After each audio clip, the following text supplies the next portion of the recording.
just pull it towards you. Okay. Like this close? And then you can move it up and down. Okay, word. And then put it down. So like the mic. Oh, so it's not covering my face. Correct, yeah. Got you. Yeah. Mic check 1 2 1 2. Okay. You good? You comfortable? Yeah, I'm comfortable. I like the fit. It's Thank you. The America shirt with the boots. You ready for the Haripeo? What you mean? I'm saying. I be dressing the part. I just haven't been yet. So. All right. My girl does. She just hit 10K on TikTok. Hey, shout out your girl for hitting 10K on TikTok. What? And she does ASMR. What's in my bag? No way. Like quiet. What's in my bag? Yeah. No, that's cool. She always goes like this. What's up, y'all? It's your girl, Big Lexi, and got the key. Fucking A. All right. Restart. It's a last minute barbecue hosted by Big Lexi, not the little one, collaborating with the County Creative Era. And we're throwing an SDLA collab day fade pool party September 5th, Labor Day weekend, 3 to 10. I'm gonna need y'all to pull up looking fly, ready to turn up. Bring your man, bring your girl, bring your side piece. We got DJs, food, games, drinks, and a good time. September 5th, Labor Day weekend, turn up. Get your tickets on Posh, link in bio. Yeah.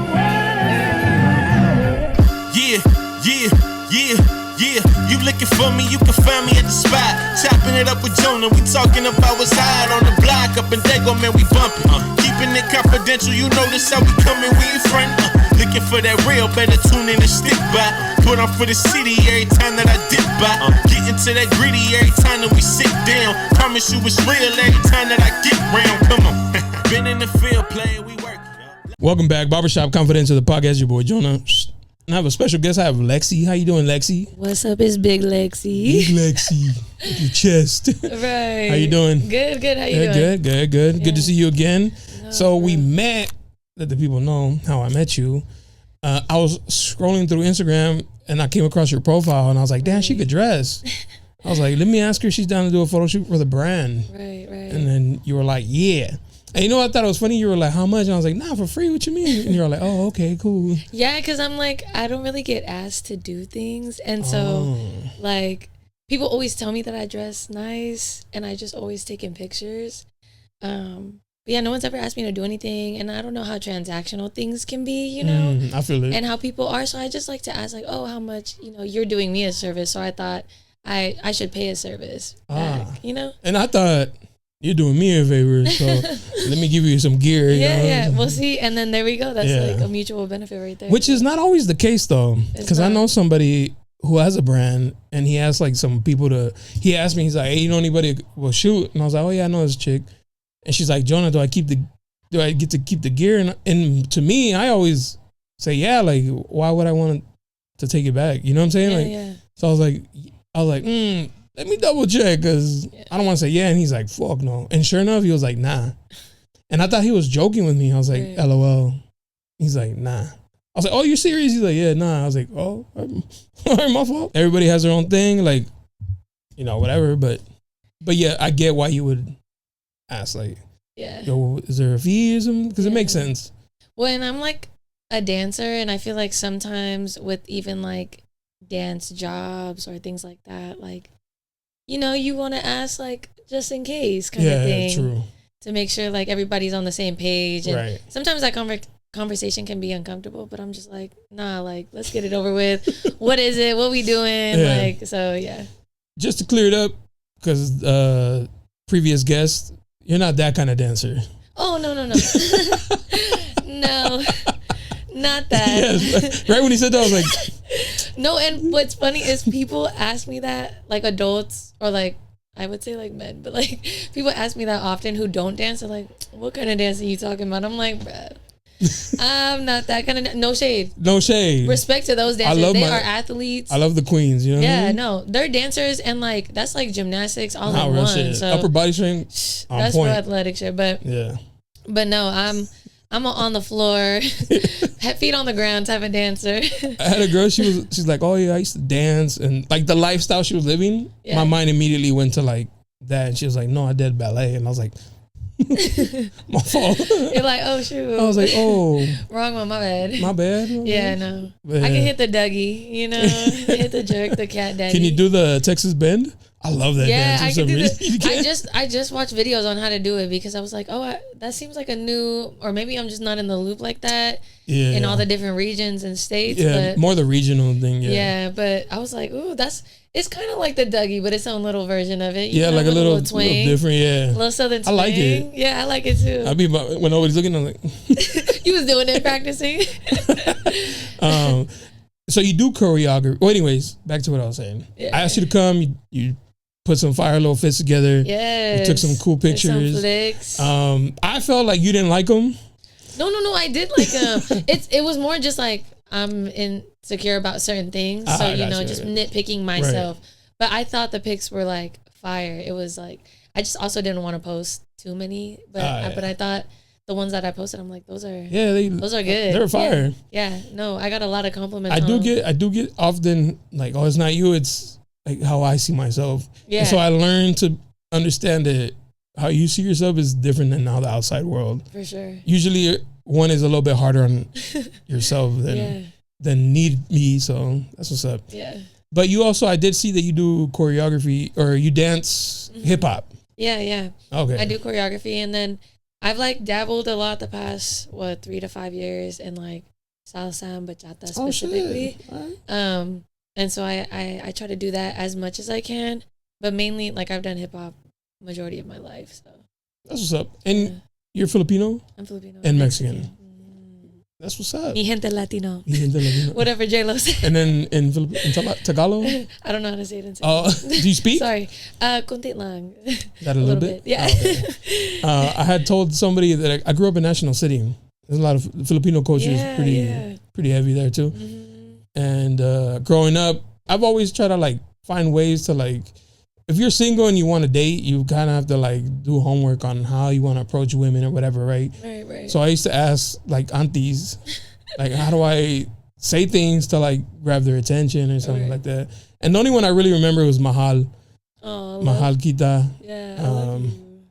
Yeah, that's pretty much it. I don't remember the other ones, but I used to like repeat them in my head to be like, just to like introduce and break the ice. Yeah. I was like, oh, they'd be like, what? You speak Tagalog? No, I know 3 words. Well, they say like, whenever I tell people I'm Mexican and Filipino, they're like, oh, they're so similar. Oh, for sure. And yeah, I totally get it. I was going to say, can you confirm that for sure? I can confirm. Who's Mexican? Who's Filipino? My dad's Mexican. My mom's that's what's up. Yeah. Where'd they meet? How'd they meet if you don't mind me asking? No, yeah. My mom was born in the Philippines. Dad was born in Mexico. And then my mom grew up in San Diego, worked on base where my dad was in the Navy. Oh, okay. Yeah, I'm pretty sure off 32nd. So, that's what's up. Yeah, they met there, and then found love. Got together, found love. Shout out to your parents. Shout out to parents. No, they're still with us. Yeah, they're both still alive. Yeah, alive and well. That's what's up. That's what's up. Yeah. I had a guess. She was like, "Oh no, they graduated to heaven." I was like, "That's beautiful." Oh, that is just the way they're describing their passing. Graduated to heaven. I was like, "I like that." Yeah. And you have an older or younger brother? I have 2 older siblings. Oh, the 2 older brothers. Older sister and an older brother. Oh, that's what's up. Yeah. But my sister, she's Guamanian and Filipino. Oh, different dads. Different dads. Yeah, okay. Yeah. Guamanian and Filipino. But she's Mexican now, her too. Like, because you grew up in it? Yeah. Do you guys look similar? No. Me and my sister don't, but me and my brother do. We all look like our dad. Well, I look like my father. I do. You your daddy's son. Yeah. hey. Nah, for real. What about your parents? My mom and dad are from Mexico City. Okay, or Mexico. Yeah. Different parts, but then they met in Mexico City. My dad passed. He graduated. A long time ago, and my mom's still very much here. Old school Mexican mom. Very like traditional ideology and stuff like that. So. Yeah, so it's always interesting because I don't follow any of the traditional anything actually. To be honest, like I don't follow no type of society norm. I like to just live how I want to live and whatever suits me and whatever my wife. We rock. We understand each other, but a lot of people don't. Not that they don't understand it. It's just outside of the norm. Yeah. So it's always kind of look like what for real. That's crazy. Right. Yeah, no. I think I'm like very Americanized, but I have like a lot of culture in me, so I feel like it balances out a little bit, and obviously it makes me who I am. But yeah, my parents, I didn't grow up speaking either language, unfortunately. So I think that's where like I have some, what is it called? Like I feel some type of way towards them about it because I'm like, damn, I wish y'all tried harder to implement that in us, at least the language. So or at least you and your brother don't speak any other languages? Yeah, we don't. Which is weird because they both are from their home country. Yeah, yeah. So my mom came here as a baby, like to America as a baby. And then my dad immigrated to Texas. Like, I mean, he lived in Mexico as a child, but he came here. I mean, his first language was Spanish. He just, I think it was maybe the lack of patience or just the struggle of teaching children, you know? You think it had anything to do with like wanting to keep you English so that I think you didn't have like that whole like accent growing up or anything like that? I think it was because he was the oldest sibling and a translator. So I feel like that has some. He was probably like up to here with translating. Like, and especially in Texas, like in the area that they grew up in, it was really tough. I can imagine that it was tough.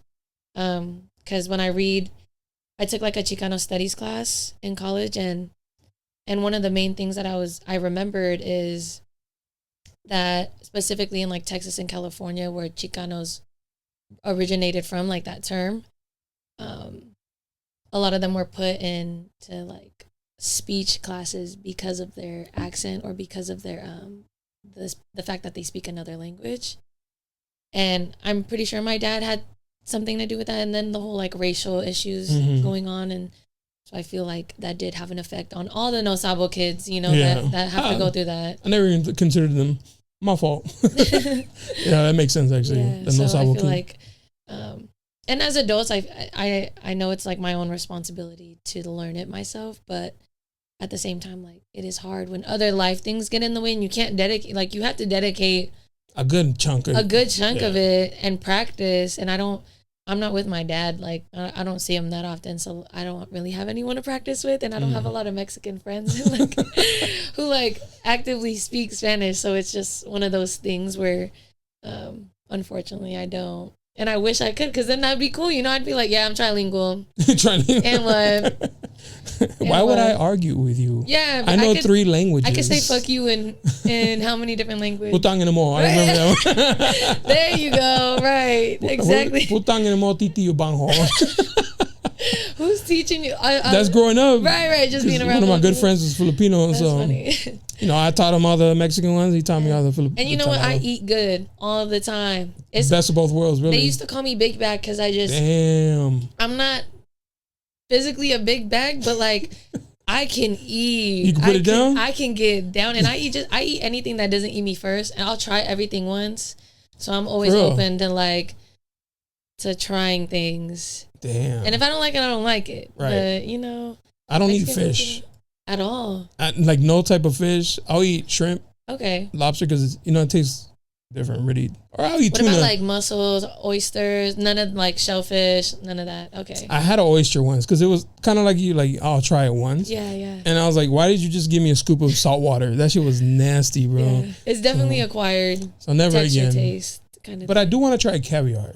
Okay, I've never tried caviar. Just because I see TikToks, I was like, "Damn, you gotta be rich to eat caviar." Right, you be putting it on the. Yeah, I don't even know why they caviar do that. bumps. They go like that. No, but there's one girl. She was like, "This one's the best. It's not fishy," or she had a different term. Yeah. She's like, "We don't say fishy, but for you who don't understand," I was like, "Damn." She just bitch, you think you better than me? She just sunned me online. I'm looking at my phone like, "Oh fuck you." Right. But she said it's like. Not as fishy, it's very buttery, and I was like, okay, now I'm curious. See, what makes me think when they say that is like a good steak, it just melts in your mouth. I assume that's what it's like, the experience, but I have yet to try. So. Have you had a good steak? I have had a good steak, okay. Yeah. Where like you don't even need like a sharp knife, like a butter knife can cut it. Yeah, and it just, like you don't even have to season it too much either, like if you just cook it perfect, and I like my medium. Okay, I'm medium. Oh yeah, medium. Some places look down if you ask them for like a sauce because it's supposed to come how it is. That's how you're supposed to eat it. Right. And if you like, let me get some A1 sauce, like at Ruth Chris, they're gonna be like, "Surrogate, over there, exit please." Oh, you know what's a good steak that I tried? But I have a funny story about it. So I went to the steakhouse for my 24th birthday with my family, and I didn't have my glasses on, and it was really dark. It's called Anime, and it's a Filipino owned, I'm pretty sure, really nice steakhouse. And I see the steak, I'm like, damn, $32 for 4 ounces of Wagyu. I'm like, bet. We get the steak. Obviously, it's a little tiny 4 piece. ounce, right? We get the bill at the end because I didn't pay, but we get the bill at the end, and it said 132. I just didn't see the one. I don't know who paid for them. Like, and then like whoever paid was like laughing with me because he was like, "It's fine. Like I'm not even tripping." It was my brother-in-law, and I'm just like, "I'm so sorry. Like it was dark in here. I don't got my glasses." But it tasted good. I let everybody eat some too. I'm like, we could share it, y'all. Like, come on. I would have been like, wait, Wagyu for $32? Right? Where y'all get this at? That's like a normal steak price. And then it said 132. Ooh, yeah, my bad. That's a pocket. Make them pockets hurt, I guess. It was your birthday though. Right. I'm the birthday. Sometimes you gotta let them slide. Right. But damn, $132 for a little piece of steak. Mm-hmm. Sometimes I just go for like the bigger, cheaper steak because it gives you more. Yeah. I'm like, bro, I'm like, man, you bring me filet mignon just like the size of a quarter. No, like, bro, get that shit out. I feel like those fancy restaurants definitely that's where they get you. Like, all right, you gonna get the filet mignon, but it's a little bit. I be watching shows and they're like, oh, this is a 5-star restaurant, and they bring out these little servings. I'm like, bro, hell nah. give me a burger or something. What the fuck? Do you think this? You would try escargot? I feel like that's the only thing that I feel snails would get me a little queasy. I can't even eat fish. Like, exactly. You're like, I'm not gonna eat a snail. A snail is crazy. Would you? I might. Yeah. I might. Yeah. It might. I might spit it out. I might throw up. But I'll put it in my mouth. Pause, yo. Hey, yo. Hey, yo, times 2. I'm crying. No, but we went to New York with my family. Yeah. And my sister's ex wanted to try out some fancy restaurant. So we went and he got this, like, I don't know what, the name is like it's like a weird name, but it's duck. Okay. And it's supposed to be like fancy as shit, right? And he grabbed one for all of us. Yeah. It was the most vile, disgusting thing I've ever tried. I couldn't pass it. Oh wow! No, I had to spit it out. And he was like, "This is delicious." I was like, "You're lying, bro. I know you're lying. You're lying." And I think there really is people who say things are good when they're not good, but because it's like fancy or maybe upscale. Yeah. They fake. I think that about wine. Okay. I've never had a wine that I was like, oh, this shit slaps. Top me off. Okay, not all wine is bad. I'm not a wine connoisseur, but not all wine is bad. But the wine that I drink, people who are wine connoisseurs do not like that kind of wine because it tastes like juice. That's what I want. Give me the Boons or something, from a box. Give me that big jar that costs $10. The Rossi? You get me. The Rossi, yeah. That shit gonna get the whole family fucked up. We're gonna be lit and have a good time. Exactly. Get the wine bag. Let's slap that. The sangria, you know what I'm saying? But Moscato, whatever. They like that dry shit. Where they gotta smell it. I'm like, and they gotta tell me about they gotta tell me about the upbringing of the grapes. Like, bro, am I gonna get drunk or not? Right. That's give me some tequila. Get out of here with this shit. Yeah. No, but that's what I meant. People who drink that weird shit and they're like, oh, this is delicious. Is it? Or are you just saying that because it's like the thing? Okay, that's how people feel about beer, but I genuinely like how beer tastes. Or like certain beers. And I like drinking beer sometimes, but not all the time. Right. Do you like beer? Yeah. Yeah, I mean, I'd rather have a mixed. Okay. But if the environment's causing for beer, I'm gonna have a beer. Yeah. I'm not gonna be like, oh, whiskey only, please. Smoked glass. Right. No, like I'll have a beer, but salted rim. I don't know about beer. Okay. So whenever we go to a brewery and they're like, "What you want?" I'm just looking at the menu like, "Bro, I don't know, you pick, bro." Right. Like, what's your favorite? And then they say like, "Well, what do you like?" Bro. You sound like my girl picking dinner. Like, I don't know, bro. Like, just you're a simple guy. Yeah, just give me like a beer. And I like the ciders. Have you had those? I like the ciders. I like the sours. I like the IPAs too. Damn, are you construction worker types, bro? I get a little hair on my chest when I drink it. That's how I feel. Start catcalling women. Hey, yo, mama on the green. No, right. Now sometimes when I drive because I drive like a stick shift car, Oh, and like when I talk about like, oh, I like sports or things like that, I'm like, do you ever get the allegations? I do sometimes. Okay. But honestly, no, actually. You was giving when I met you. Really? Yeah, a little bit. You know, when I tell other people that like, oh, other people are like, no, I never got that from you. But very few times I have gotten the allegations. Have you been hit on by it? Oh yeah. Okay. 100%. Then that's how shit. I know I'm a bad bitch, when I get hit You on could by put both. both? Yeah, I'm like, no, y'all can't tell me nothing either. Like, I am who I think I am, right? I'm her. But I was gonna say that's a clear indication.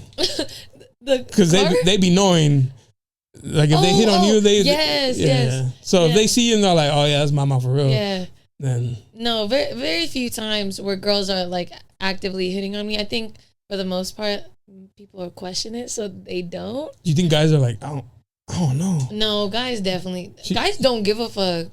Guys do well hit on whoever. One of my favorite videos is when dudes hit on studs. Oh my god. The whole Drewski thing too, with him like getting studs on that show. I'm like, oh brother, what is going on? I think that's the funniest shit. What is going on? No, he's hilarious. Yeah, but you're right. Guys don't give a fuck. No, they don't give a fuck. No, they'll hit on anything for real. I literally not like that, but not saying like you're just anything. But right. No, 100%. They hit on anything. Of course, they gonna hit on you, Lexi. No, I think I take it as a compliment too. I'm for like, sure.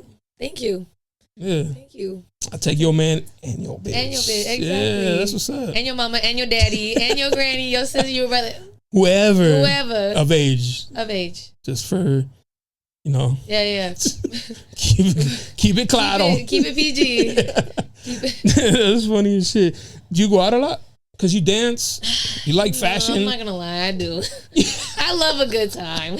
You like, love a good time. I be inside reading a book. Nah. I do both. You be Duality. Okay? Yeah. I could do both. I do like to read a lot, so I be on my book shit. Okay. And I be on my going out shit. I think it's all about balance too. Like I feel like people think you have to put yourself in a box or you have to be one and not the other. Or like, it might be a contradiction, but no, like you could be two things can be true at once. Facts. And I think I've mastered like getting older and since turning like 25, 26, I think with my frontal lobe being fully developed, I think I've definitely mastered like balancing my life and being able to have a good time. And then also, okay, maybe I do need to stay inside and read a book. Mm-hmm. More people should. Okay, I'm gonna say that more people need to pick up a book. Let me just stay inside. Or stay inside. That too. That's what's up. But yeah, what about you? Like, do you feel like I'm an outside bird? I'm a bird. I ain't gonna lie. Outside. What we doing tonight after this? Actually, I'm a bird. What we on? Man, I love having a good time. Like. And I'm not even on like, because a lot of people are like, oh, you at the club, like, but I'm not on that time no more. Like, I'm not on that single man. Like how we talked about, like, you might be too old to be doing certain things. Yeah, like I'm not out here like trying to holla at girls because I'm married. Yeah. But I like to listen to music and have some drinks and just vibe out. Like, okay, I came home at 5. My fault. But I just like being outside. But you got some Mexican food after, I bet. Mm-hmm. Made it home. Yeah, we straight. Made it home safe. Straight, we good. That's all that matters. You got to live in the moment. I don't do it as much anymore, but. Me either. Because my boys are also like locked up. They got kids. Yeah. So it's not like every week. Literally, me and my boy, shout out to my boy Joe, we used to go out almost every weekend. And it would be sometimes just me and him, and we'd get 2 bottles. Just me and him. Like we was out. You and the homie. That's a dynamic duo right there. We was outside and we crack up about it like, damn, remember bro? We used to be like, what you doing? Yeah. Chilling. Bottle? Fuck it. And so we would just go out. But obviously I'm not on that time no more. But I like to have a good time. Yeah. I also like staying in now. Yeah. Like kick back and just like enjoy your rent. Yeah, for sure. Like put on a show that's just playing in the background like while I'm scrolling. Or lately it's been a lot of editing with like photography and the podcast. So that takes up a lot of my time too. Yeah. So sometimes I do have to like sit down, bro. Finish that project because you've been bullshitting. Yeah. You be watching like shows and movies? More shows or movies. Yeah. Okay. We just saw Backrooms. I haven't seen that, but I heard it was pretty good. I'm not going to spoil it, but that shit is confusing as fuck.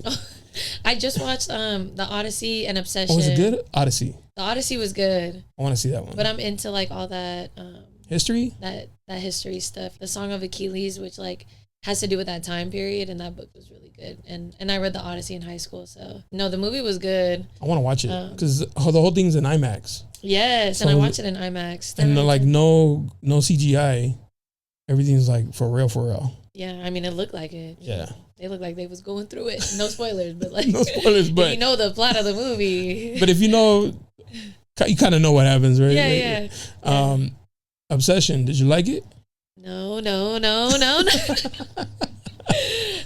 I think it was, the concept is kind of crazy when you think about it too. Like, what he goes to the store, gets the wish, and like, you know, what would most people wish for? I mean, that wouldn't be my first wish.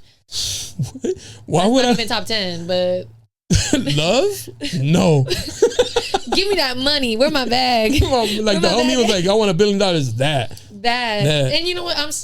I'm sad for him because he died. He got. Come on. By now. He died at the end. Yeah, he got shot. Like, by the crazy hoe. Where'd the money at? I was curious. I'm like, where'd the money go? I hope she kept it. Right. As like a consolation for like sure, everything. Like, she had a mental breakdown at the end, so I feel like something bad happened to her. I remember watching the movie and the part where he's like, damn, she's low key crazy, and then he has sex with her. Looking back, obviously in the moment I was like, I didn't laugh like, haha, he's doing that. It was like, bro, you just admitted she's crazy. Why would you make it worse, right? But then looking back, it's like, bro, after you watch the movie, you're like, all right, you did too. That was kind of out of pocket. But I think the crazy thing too is the reality. That's what a lot of people might not admit that they would do too. You know what I mean? Just like that. People want there's love people and who affection. do the date rape drug and shit. Yeah, that's low key the same thing, but they just wake up and don't remember shit. Right.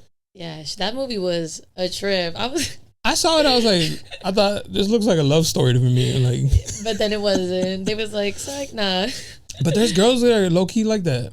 A little toxicas and crazy. Yes, bro. Shoot, toxicas are a real thing. I used to argue at 7 a.m. What we talking about? Oh my gosh, I haven't been in a relationship in so long. I forgot what that feeling was like. Thank God. Let me just say that. Thank God. Like it was been a minute now? It's been 5 years. What? Since I've been in a relationship. Damn. Yeah. And you've never had like the inkling, the itch to be like, you know, I kind of want somebody on the weekends to snuggle up with. You know, I mean, within that time, I think I've had situationships here and there, but like I'm 2 years no dating. I haven't been on a date in 2 years. Almost 1 year abstinent. Like, is it because do you say no? Do people ask you out? Yeah, no. People ask me out. I think I'm just very picky, and I just have a lot of. I'm very cautious of people, and I mean, I wouldn't say I have trust issues. I just don't trust a lot of people. So that's fair. That's fair. Actually. And people are grimy and dirty and nasty and on that side, trifling, and you know. So, and not everybody is. Not to say everybody is, right. But yeah, I haven't found the one. The one? The one. The one. No, I feel that because that's good though because you're able to enjoy yourself. Yeah. If I think one thing that's a mistake a lot of people make is they hop from one to another and then they carry like trauma from the past one. They don't heal and then they take out that shit on you and you're like, bro, I didn't even do nothing, but now I'm gonna do it because stay toxic. No, exactly, and that's how the cycle continues. Yeah, it's a vicious cycle. It's a big ass loop and shit. Yeah, no, I'm at peace. Like, I be chilling. I just be spending time with my loved ones. Get into the bag, just chasing the bag. Yeah, chasing the bag. I ain't gonna lie, you give off that vibe of like not judgy, but very cautious. Oh, okay. I don't take that as an insult either. No, it's not. That. Yeah. And I remember thinking that I was like, oh, she's like aware of what's happening. She's not, because there's a lot of people who are just kind of like aloof and shit.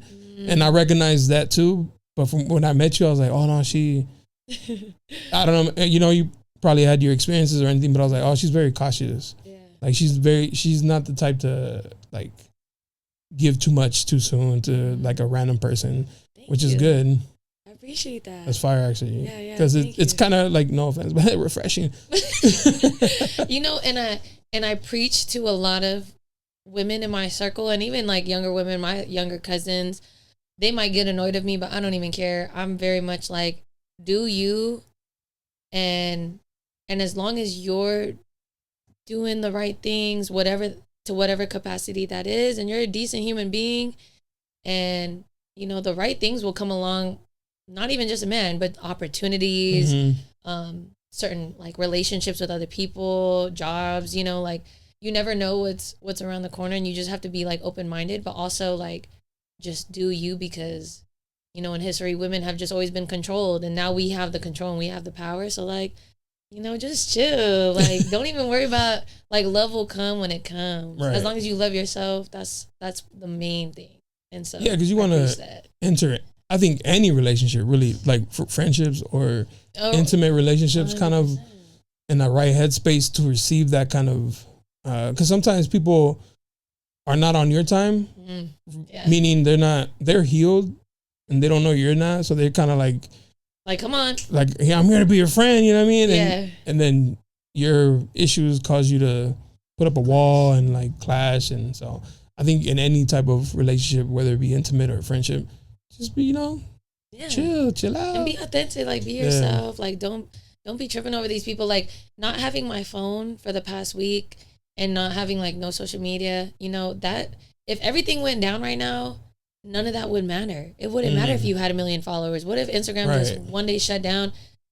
Like y'all would have to figure shit out without it. So it's like it allowed me to disconnect, but also like be more present and stay grounded. And yeah, I like to preach that to women, because I think a lot of people want love, and like going back to obsession, you know, people are obsessed with the idea of love and relationships and what they think it is and what they see in movies or on social media. But then it's like, that's not real life, and you have to make it what you make it, and it's not going to be perfect. And I saw this quote that like I try to live by, where it's like, what you give is not always what you get, but what you give is who you are. Right. Well, and so I try to like, okay, things aren't always going to be reciprocated, but that shouldn't determine me being a good person or me doing nice things for people. You should just want to do it just to do it. That's actually something my girl does whenever like birthdays or Christmas. Yeah. She makes sure she gives everybody a gift. And I was like, but they didn't give me shit last year. Because I'm like, you know what I mean? Like, what the fuck? You're the Grinch. And she's like, I'm Santa. Like, I'm going to give everybody something. And her answer like that. And so I guess they always tell her, like, don't matter. Like, you continue being who you are, regardless of whether they give you nothing back. Like, she's like, somebody always has to open a gift. Yeah. Like, we don't go to a birthday party or anything unless empty-handed. Like, she always has to get a gift. And I'm not used to that. Well, maybe because I'm a guy. Yeah. I'm like, I'm here. Here's your gift. What's up? The party has arrived. Where she's like, let's no. bless the bottle. Let's do that. Bless the bottle. Right. She's like, no, we gotta stop buying gifts. I'm like, I guess. But yeah, I like that though, because it's true. Just because somebody's not returning the energy or anything doesn't mean you should stop being who you are. Yeah. It just sucks. Maybe just limit who you give your, you to, and then just shift it to those who deserve it. And that's what I remember too. Like, I think that's why I'm so cautious, is I give to the people I love and to the people who I feel like, in that moment, right, you do deserve it. In my eyes, not to say that like what I think is superior to other people, obviously, but just like, and yeah, I feel like we need to give people more grace, because life is hard as it is, what I'm saying? And that's what's lacking sometimes, is just a sense of community. I don't know if you feel like that at all, but just people are against you and you got haters. Which is so weird. Yeah, like just love on each other. Yeah. Just be kind. Just whatever.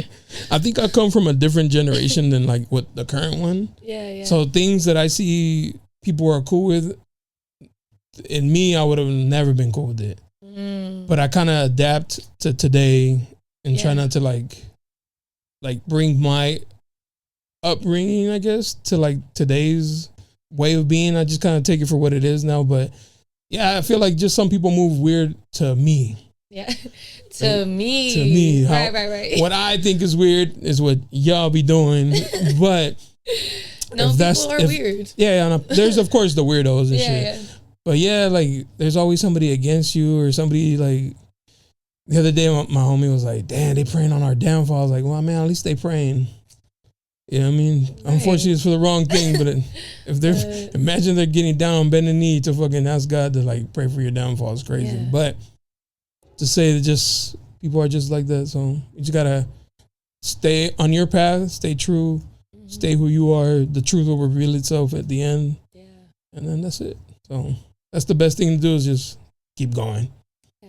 Isn't It's it funny easy. how like the one of like the bigger insult words in California is like It's weirdo. people calling you a weirdo, and like people take that shit seriously. And I think when I use it in that way, you know, I mean it in that way. So it's just The like, tone and like the facial expression will give it away Yeah. for sure. Hey, you a fucking weirdo. Oh, Ooh. Ooh. yeah. But there's weirdos out there. There are. Yeah. I'm weird, but I'm not a weirdo. You Weird, know what like I'm just strange. Yeah, but not a quirky, whatever. weirdo. You know what I'm saying? saying? Yeah, man. This is it's hard. It's trying to navigate through all this. And Yeah. you're talking about community and stuff like that. I never grew up with the mindset of that, Community? or like even like cliques, Yeah. anything like. I never surrendered to that way of thinking. Like I never thought like, oh, I need my group. Like I need like that's like my group, my section, like gangs and shit like that. While I know gangs are bad, but they do kind of form like a little community. You know what I'm saying? Yeah. I never was part of that. Like I never vibed with that. Like I was always on my own. I was always cool to just be in my own lane. Like I don't have to go and chill with them. I'll be all right. I'll just do my own. I'll see them and say what's up, blah, blah, blah. But I'll never want to be included in anything like that. Yeah. I've always had like this alone type of mindset. But community is good though, because I have experienced it too with my group of friends. And it's nice because we can go traveling, like all the boys hang out. Yeah. But for sure know how to be alone. So Yeah. No, and I think like that's where balance comes in too. Like it's nice to have, like sometimes I get my social battery dies and then I don't want to be around people. But no, like being able to like network and like being personable with people and sociable, like I'm real good at that. But there's times where I'm like, yeah, let me hide in my shell and chill out a little bit, recharge, and then I'll be good to go. Like let me be the best version of myself, you know, in public at least, you know. Yeah, there were some times when I would struggle doing the podcast, maybe because I had like an off day at work or just life sometimes be lifing, right? And so you still gotta come in here and sit down and like clock in, chop it up and right, kick the jokes out. You know what I'm saying? So it's kind of sometimes draining, but then you know you find a groove and you find ways to like decompress before I start. So I've learned a lot of ways to like calm down in between. How do you decompress? Just sit down, do nothing. I think because I'm always busy. Yeah. Like if I'm not working, I'm busybody. Doing this. If I'm not this, I'm editing. If I'm not editing, I'm out taking pictures. So there's always something to do. So when I could just do nothing, like that feels good. Nothing. That's my favorite. Yeah. Like yesterday, I didn't have nothing to do after work. I was just chilling on the couch. Even though I had pictures to edit, I was just looking at the TV. I was like, I'll get to them. I'll be all right. I'm gonna do it. Yeah, I'll be all right. Yeah. I want to ask you, when's your birthday? My birthday is April. Oh, past. Yeah, April 3rd. Yo, April baby. I'm an Aries. All right. Know what I'm saying? You're the dragon. Know what I'm saying? What is you talking about? I'm a Libra. Okay. I get my mom's a Libra. My sister and my best friend, they're all Libras. All of them? Yes. Damn. September or October? October. Okay. When's your 11th. Okay. Your mom? September 25th is my mom. September 24th, my brother. October 22nd, my sister. And my best friend has the same birthday as my brother. So is that good or bad? It's not a bad thing at all. Is your best friend a guy or girl? A girl. Yeah. That's an honest question, right? Yeah. I feel like these days, no? Yeah, no. Oh, let's I have best friends that are guys. How does that work for you? Do they have women? Do they have girls? Yeah, I mean, and they don't mind. They don't mind. I think so let me just preface by saying all of my homeboys that I'm actually homeboys with, I have never had any Let me declare this real quick. or like never anything like that at all. It's always been platonic, and I think that's why I have the friendships that I have, because I keep it real P. You know what I'm saying? Mm-hmm. Keep it real professional. I'm with you on that, because I have a few homegirls that I'm really cool with. And you get it, yeah. But that's just, to me, they're just like dudes, though. Yeah, no, exactly. See, and like, once just dumber versions. Once you're friend zoned, you're in my eyes, you're friend zoned forever. Like I'm never seeing you no other time. There's no like one day type shit. Nah, it's just. Yeah, we cool. Like that's really my dog for real. Like I try to tell people like having homegirls is cool because like, but when you get to know them, you're like, Like, oh, yo, evil bird, bro. Like, like I actually wouldn't date them. Men like you? Like, for real? Wait, dudes. You actually have a significant other for real? No, I'm just like, you have there's more than one? What?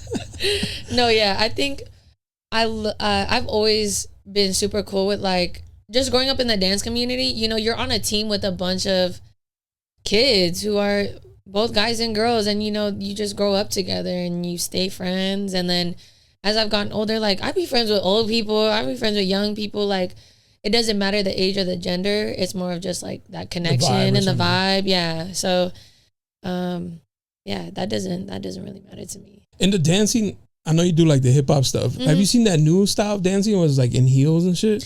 I love it. Have you tried it? I have. I've taken heels classes before. It's super fun. I did a video. Some girl teaches it. Okay. And she's like, hey, like, how much would you charge me to do a video? I was like, I've never done it, so I won't charge you. Yeah, yeah. But I did the video, and I guess, I don't know if the one you took is like this, but her heel class was kind of like seductive. The majority of them are like that. Yeah. We're like low-key stripper without the pole. Mm-hmm. Like the lap dance part of it, the stuff being a stripper. Yeah. But I mean, it's art, right? Yeah. And it's like a form of dance and all that. It's respect. But I was recording and I was like, damn, these girls is like, they get down. And then that shit is hard as fuck. And they post these videos and in this generation of like where dudes are just like hella thirsty and shit. Mm-hmm. Watching that shit, you'd be like, damn, she probably, you know what I mean? She gonna do like that. But it's so interesting that women took that back. And like, hey, yo, I'm a dance, I'm gonna wear. I love it. I love it. You know, do the splits and all that shit. And it's like, okay. Yeah. More power up, queen. Handle that. Yeah, no effects. And like, but it don't look easy. It's not, and I don't do it often. I clearly do not do it often. I grew up a tomboy, so like getting in that zone is so out of my comfort zone. Like the girly, like the and like seductive and shit like that. Yeah. Cause like, okay, my friends call me Sexy Lexi as like just a cute little name, kind of like Big Lexi. But like, I never saw myself as like, oh, I'm sexy. Like that just wasn't me. Hot mama. And yeah, like you're like guys. Like I'm cool, you know. I'm the homegirl Lex. I'm cool. Yeah. Like I'm chilling. But yeah. So doing those classes, it definitely makes me feel like an extra bad bitch because I'm like, yeah, I am her. I'm dancing in heels and what, you know, for the camera, no man around. I'm doing it for me. Like that's the whole point, and just being around a community of like women who are out of their comfort zone too, just trying to do something that feels good to them. And I think that's cool. So I like it. I support it. Because from what your pictures, right, you're usually like in baggy clothes, which is what, like when I saw it, I was like, oh damn, I like her style. It's, I feel like, maybe, I don't know, you can correct me if I'm wrong. I feel like sexy is easy. Like anybody can wear like a cute little something. A little skirt with the with the top that's revealing. Like that's not hard. Yeah. You go to fucking, I think in a fashion sense. You go to Fashion Nova, you just pick a fit that may fit your body and make you look good and shit. You just put it on, that's it. But like to style an outfit, it takes a little bit more creativity, a little more effort, more intentional with the pieces you're picking. Yeah. But like when we did the photo shoot, like everything was kind of intentional, right? Yeah, yeah. And then none of those were to be seductive or sexy and shit. Yeah, yeah. But when did you, or how do you separate the two of like, nah, today I'm gonna be a baddie, and then I'm sure your comfort is more like the baggy, or like this, how you are right now. I think with like fashion and how things always come back in style and whatnot, there's been a good mix of the two. I feel like for example, I get a lot of influence from like women in New York, or like I wouldn't say like I dress like I'm from California, if that makes sense. And in the sense that like I don't wear the regular like H&M, or not to say that that's a staple of California, but I feel like California, or as far as like white women, they have a certain look or a certain aesthetic that people assume is like what California. Yeah, and so yeah, I think streetwear mixed with other styles is what's in right now. Like everybody's just on that wave of like fly shit, mixing patterns and colors and textures, which is what I try to do like with my own style. I just try not to do fast fashion. I try not to like put my money to fast fashion if I can help it. And I'm really into like thrifting or like flipping stuff or like buying from smaller brands, like one of one type pieces. So that's dope. Yeah. I really don't like fast fashion either. I don't like it. I don't know. To me, it just I bought it. Obviously, right. We all have, but I feel like it's cheesy. Or like extra. maybe like a little gimmicky. Yeah, gimmicky, a little too extra. Yeah. I don't know. I've never saw it, or like a 2-piece and you're wearing both pieces. I don't know, maybe split it up. Right? I'm like, I definitely have done that before, y'all. No, fucking Revolution at Plaza, that used to be my shit. Don't. Hey, we're going out tonight. Okay, let me get a new fit real quick. Yeah, go ahead. 2-piece, $15 and shit. You can't return it though, and they real strict over there, but it's okay. Oh, for real? Yeah. Well, yeah. you're really returning like a $15 piece. No, facts. You bring it back, it's all stained from juices from the club. No, but like sometimes I buy stuff that I don't like, and then they don't let you return it. It's just like, damn, it wasn't even fire for real. Like in that moment, I just thought it was. You think there's like some type of similarity, like how when you're not supposed to shop when you're hungry? Is there something like that for shopping? Okay, I see what you know what I'm saying? You know what, there probably is. Because maybe you're in a hurry. You're like, don't that'd shop be cute when you just got paid. Maybe that, because then you get a little. Oh, I can get this and I can get that. It don't matter. Yeah. Go into a program and be like, no, I need to be very specific with my outfit choice right now because I don't get paid for another week. You got to stretch $25. Like, all right, we got to. I got 15 on. We're gonna get on this. Okay. Yeah. And then we're going to, right. You got to plan when you that go in there, you'll be like, yeah, if I don't wear it, who cares? It's sitting in the closet. It'd be like that. That's like Amazon shopping. Bruh, don't even. That's what my trick is. I just put stuff in my cart and then I don't actually buy it. I have to sit on it. And then the next day, if I really feel like I need the things that I need, then I'll buy that shit. From Amazon? From Amazon, yeah. Like I'll remove stuff from my cart and I'm like, I don't really need that. I really don't need that. Let me just get what I need and go. So I feel like Amazon has more things that you don't need than you actually need. Because my girl does this thing where she buys things on Amazon. Yeah. And she be like, you need anything? Put it in the cart. And so I'm like, oh, and I'm sitting there for like 20 minutes, like, I don't know what the fuck I need, bro. I don't really need anything. You're looking for things that you need. But she gonna buy it. I gotta find something. Right. But I'm just not, I feel like I whenever I need something, I'm just gonna go get it. Yeah. And that's it. Like, I'm not gonna sit on it or wait to build the cart. I'm just like, I need this now, just order and that's it. So when she's like, what do you need? I'm like, nothing. But I'll go browse if you yeah. And I'd be like, camera accessories. Yeah. No, I don't need that. Right. But Amazon's the devil. It's a trap. Yeah. Didn't like homie, it was either him or like fucking the guy who owns Tesla. Oh, Elon Musk? Yes, one of them became a trillionaire or something. Oh no, Jeff Bezos. Okay, there we go. Yeah, he owns Amazon. Yeah, there you He's go. mega rich. Like, you don't need that much. That shit pisses me off too. That shit people? pisses me off. Yes, like the like 1%, mega rich, and then they be trying not to pay taxes. I'm like, pay your fucking taxes, bitch. There's poor people out here that's actually struggling. Like, pay your fucking taxes. At least. It is crazy to think that they have that kind of money that's like ridiculous. Or like what we spend in a year to them is like one purchase. It's like pocket change. Or they won't feel it. And you're like, what? That's crazy. Yeah. I don't know what. You think money would change you? I mean, I think it would change anybody. But to say like, people do certain things when they have money, I don't think I would hope not, but I don't think I would stoop as low as some people would. That is a thing, huh? Yeah. But I think that comes from trauma. Of like not having money? Mm-hmm.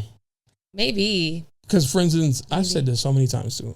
I have a sneaker problem, but because when I was young, I was not able to get the sneakers. Yeah. Like, there was no world where I was gonna ask my mom to buy me a $200 pair of sneakers. Like, I was just happy if I got some Reeboks. Right. So when I was able to afford them, I went a little crazy. Okay, my fault. Yeah. But I think that with money too is like people who. This is actually for anything. I feel like people need to act like they've been there before.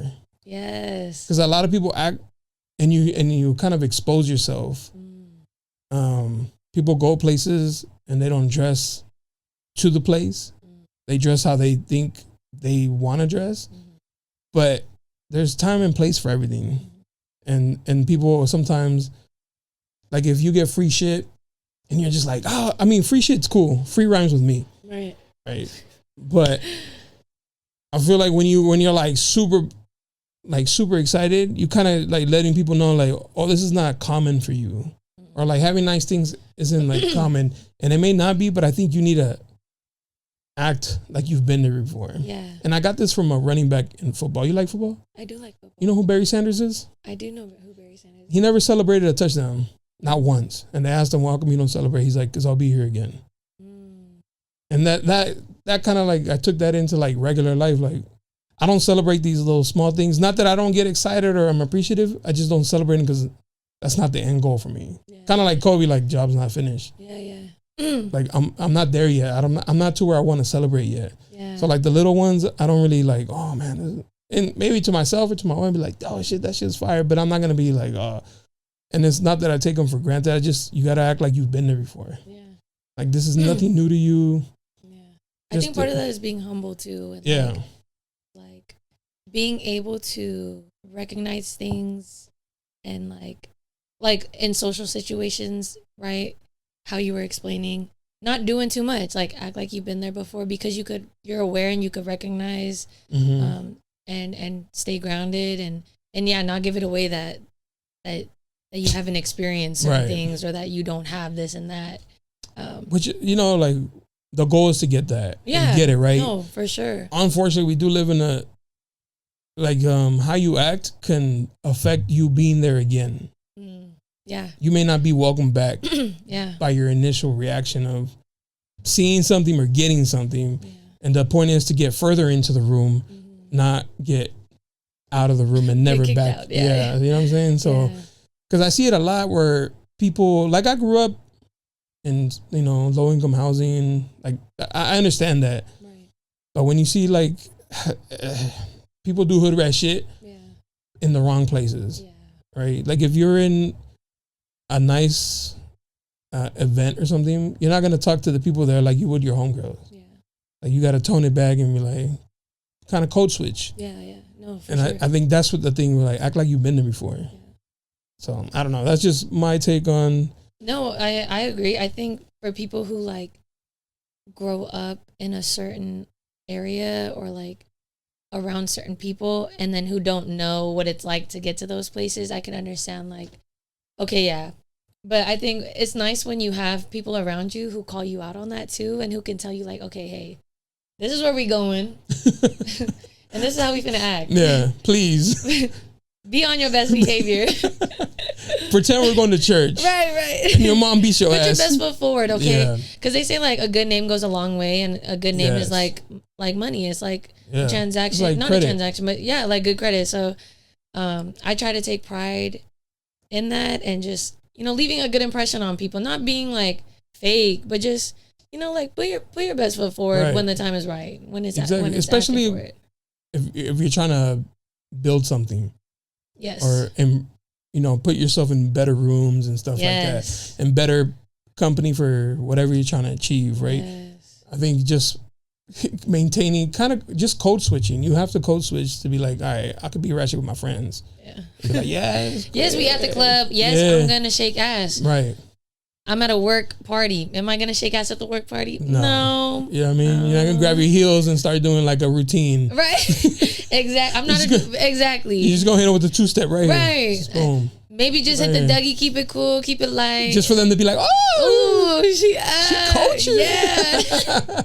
Yeah, I'm just big on that. Like, act like you've been places. And, but I mean, I guess it just comes with experience, and like the more you do it, the more you're aware of things and stuff like that. So like for instance, I'm very like observant. So Libras are a little bit too much. right. No. That's not a bad thing. That's a good thing. Like I'm always paying attention to people's accessories. Or I just told this guy, I was like, I could tell by the heels if a girl goes out a lot or not, by the style of the heel. Yeah. He's like, what do you mean? I was like, that's probably like an old style. That means she hasn't gone out in a while because she's not tapped into like what's like back in when I used to go clubbing a lot. Kitten heels was not a thing. Oh, stilettos. Yes. Now kitten heels is the modern thing. So when you see stilettos, you're like, oh, okay, she's probably a little bit older. Yeah. She hasn't gone out in a while. You dusted those puppies off and shit. Right. But I look at watches. I look at like rings and the type of accessory. Like, what are they trying to do with the accessory? Is it like is it a big shiny gold watch? Like it. Like I feel like people should just tap into like everything. Like get to know a little bit of everything. That way you can always have like a conversation with somebody. Right. Like if I see a nice watch, I know a little bit about the watch. You know, and that's just like boom. I can, and they'll be like, oh shit, he knows. Yeah. You know, it's not like when it's like too much. No, right. When it's flashy. Flashy, but there's a word for what I'm trying to say. Anyways, yeah, like a flashy watch that, like for instance, like a Gucci watch. Be like, well, it's Gucci. Not knowing Gucci doesn't make good watches. Gucci is just a name, right? Yeah, like, but a good watch a person who knows about watches and be like, that's not it's not really a known for their movement. The watch is more known just for the name of like Gucci and shit. Yeah. So I don't know. That's just the kind of shit I pay attention to. No, I think that's why I like to read so much. That's another one. Now is just being able to like code switch and be professional and articulate in the places that you need to be. And then like, yeah, I can cuss good too. And just like, you know, being who you are with your friends and then like balancing that. But just like, yeah, I think reading a lot and just knowing like little facts here and there, just to being able to have conversations with people is a good thing to have, and not enough people do that, I feel like.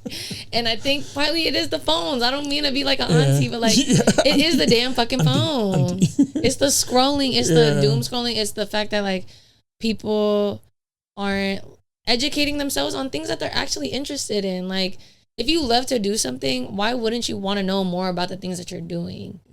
At like the most basic level? Like you should know. It's good to. I always get in foundation classes, even though I've been dancing for 20 years. I always do beginner classes because you should always be willing to learn. It's okay to be a beginner. People want to be flashy and like look like they got things together and look like they're doing stuff when really they don't. So I feel like that. Sorry, I didn't mean to like go on a tangent, but like tackle. But just like being a student is a good thing, and your willingness to learn is also a good thing, and more people should be open to that experience. That's true. So I started taking a boxing class. Shout out to Zoe. Hey. And so I've taken other ones where it's just kind of like mid-work and stuff like that, and he's like been breaking it down to like stepping, like the footwork. And I'm like, oh damn! Like, what do you see these videos about like the pads where they're just like that? He's like, this is just flashy internet shit. It's all about the footwork, right? He's like, none of that shit matters. You should be getting that. Don't worry about that now. That's later and shit like that. But he's like, half these trainers that I see, I wouldn't let them train my dog. I'm like, damn, like that. He's like, yeah, man. I was like, okay, all right. So I'm enjoying from like the foundation of it instead of just going and be like, or they're just like letting you do things to get like, all right, cool, next. Yeah. Boom, right? So. No, right. But I took a boxing class recently. Oh, yeah. I was sore for a week straight. But they say, like, shout out coach. They say I forgot his whole handle. Like it's okay. We'll tag it on here. It's just blank. My aunt took me to LA to her boxing class. Awesome. And long story short, they were saying dancers are really good at picking up boxing. One, because footwork? Because of the footwork, and two, because we're good at mimicking movement. That's like our whole thing. Like the mirroring of so it's like, you show me something, I'm gonna do it exactly how you did it. And so that's where like the fast pickup came from. But I thought it was so much fun. I want to do it again. I definitely think boxing is like a good discipline to get into. Yeah, it's a good workout. Yeah, no, at the end of the day, like, because I'm not going to like go pro or fucking. I'm just freaking fight somebody. Yeah, it's just like a workout at the end of the day and shit. So I want to be prepared though. Let me just say, I'm not a fighter. Don't come up swinging. Yeah. Don't come up swinging on me. Not yet. Let her get some more classes. Right. I'm a little Pacquiao. Chill out on me. But I will say, I want to be prepared in case I do need to get in a situation like that. I'm right there. It's funny because you'll be ready, like bobbing and weaving. She's just gonna yank your hair. That's why the first thing. What do you see girls do? Put it in a bun. Put it up. Put it up. That's why y'all keep a rubber band just in case. Right, just in case. Hey, I don't got one on me. Oh, you not ready. I got a clip. That's it. That's worse. Clip, right. You see the girls shouldn't be driving with those on? Yeah, because like if you get that's what they cooked, say. bro. Mm-hmm. And I do sometimes. You have a lot of hair though. I do. That's why I'm sweating right now. That's the Filipino and Mexican in you. And it's long. And fucking mad volume. Thick. Yeah. My hair thicker than me. The fuck? That's not right. That's not right. No, yeah, I used to donate my hair to cancer wigs every 5 years. Yeah. So I've dyed part of it like a fucking little strand. You can't dye it? But yeah, you can't dye it, and you have to do at least 10 inches at a time. So yeah, like I would have to try to grow it so I'm not looking. I don't want no bob. Don't give me no Dora. Ooh. Don't give me nothing. I need the long hair because I look crazy with the short hair. The bob? The bob. It only looks good on like a certain face structure. And it's not mine. And I'm gonna keep it $150. It is not mine. There's this girl at the gym and she's like one of those muscle mommies. Ooh. Like very like, but she be competing type, you know? Like yeah. But the features are very almost masculine. Or like the jaw is very chiseled. So the bob just makes it look. And she just got a bob. Damn. And the first thing I saw when I saw her, I was like, Lord Farquhar. But you know what? I get it because it's hot as hell. That short hair is easy to maintain. It's not all up in. It's not all up in your shit. Like right. I get it. You know, shout out her and the bob. Shout out to the bob. You still rocking that. Yeah. You still rocking that. I call the manager, but then there's that bob. I call the manager bob when it like angles down like this. Right. Yeah. You know that video of the little baby? It's a white baby, and she puts on the little bob wig, and I don't know what the audio is, but it's like it's a little Puerto Rican, and it's a little baby, and she whipping that Puerto Rican. Oh, I love that video. She got the thick hair. I feel like a Puerto Rican. Yeah. Puerto Rican, yeah. Shout out Puerto Rican. Yeah, shout out the Boricuas. Right. But you got mad hair. I do. That must be annoying sometimes. It is. I used to have long hair. I was just showing my homie. Really? Yeah, I used to have like the fro. No way. I have curly hair when it's long. Okay, Becky with the good hair. Boy, look at you. Don't play with me. You're over here like, hey, chill. I was like, bundles where? Your girl's like, hey, can you actually save your hair just in case I might want to do something? Silky with it. I actually had a roommate. She was straightening her hair, and this was like at the peak of like my shit was like long. Yeah. And she was straightening her hair, and I was like, hey, do a little. A little piece. Let me see how long my hair really is because it's curly. Yeah. And it came down past my shoulder. And I was like, you have curls? I had. Oh, shit. Yeah, right now I have short hair. Okay, curly king. And then I was like, hey, you know what? Bang that shit though. My shit was. Do my whole shit actually. She's gonna turn around and shake it. I was like, what? I give it the fluff and everything. I had. Like, I went out and my hair was like silky. Dang, you almost had a bob. Almost had a bob. Hey, where the pictures at? Where the pictures like at? Popping that shit. Yeah, that shit was crazy actually. But yeah, I had a bob. Did you ever get that shit braided? No, I don't think I had it. I don't know. It wasn't for you? It wasn't for me. Okay, no, that's valid. But the goal was to let it grow so long that I had the two braids. Okay. Yeah, that was my goal. But there's that phase, you know what I'm talking about, when you're letting your hair grow where you just look funky. Yes. Because it's not where you want it to be.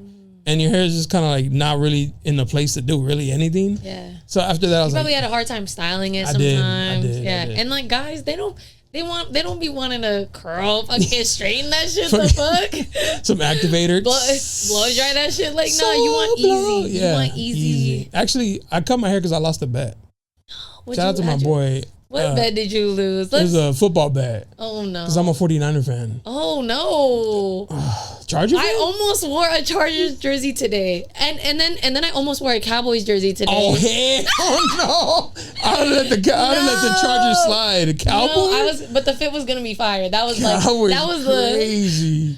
I was about to come in here. It was really like a jersey day, I felt. I would have seen you and been like, get out.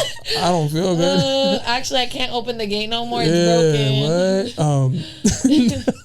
What? He's a Charger fan. Okay. And it was in the time where like both teams sucked. Like bad. So which one sucked more? Unfortunately, the Niners. Because that was the bet. Like the Niners would win more games, and we didn't. And I lost, and I had to like chop my hair. Damn. But it was the best thing to ever happen. You're happy about it now. Happy, Like you like happy, the short hair. Yeah, I think it suits you. I mean, I don't know what you look like with long hair, but hey. I mean, I have a picture, but it Who looks had crazy. better hair though? Was it me or you? Nah, you got me. You got me. Okay. Barely. Yeah. You got me. Not. I'm Big Lexi, not the little Yeah, one. Okay. Big Lexi. Put some Lexi respect on her name. Right. Do they really call you that? My homie. So I don't know if you shout out Vine. But there was that Vine video where it's Vine. I thought that was a homie. I was like, my homie Vine. No, rest in peace. Rest in peace, Vine. Rest in peace, Vine.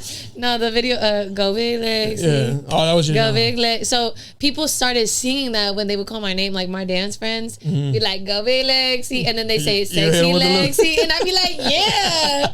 And that would be like, that would be like my chant. And so now I say like Big Lexi is my stage name if I were to have like a stage name. If you were a stripper? Yeah, or like, because I wanted to. There was a time where like, ooh, maybe I want to get into DJing, or like, I'm like a good MC. Like when we have family parties, I'm like the bartender, MC, host, like you know what I mean. And so, well, I'm a single ladies there. Hey yo, shout out. If you broke, shut up. I ain't gonna lie real quick. Sorry. No. My boys are DJs. Like I used to be in the nightlife. Okay. So that makes sense. I see that. I have a lot of friends who are DJs, and one of them in particular, at the end of the night, I'd be like, "Give me the mic," and I always do this when I was single. Of course, yeah. Leave me alone. I'd be like, "Where my single mamas at?" Oh, you look like you got 2 kids. Let me talk to you. Wait.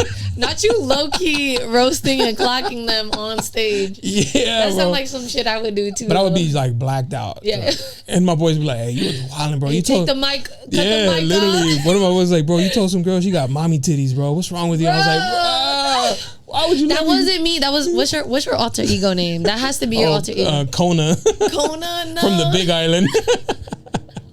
Yeah, bro. Nah, yeah, that was crazy times. That's funny. Anyways, yeah. So you like the MC and shit. Yeah. So like, yeah, Big that's just my little funny. That should be your Instagram name. So I had it for like a couple weeks. And then I changed it back to Lexi, just on a more professional level. Yeah. I kind of started like building up my social media in a way. So I was like, let me stay on brand, right? And not do too much. Not too much. Not too much. Just a little much. Just a little bit. Yeah. Little Lexi.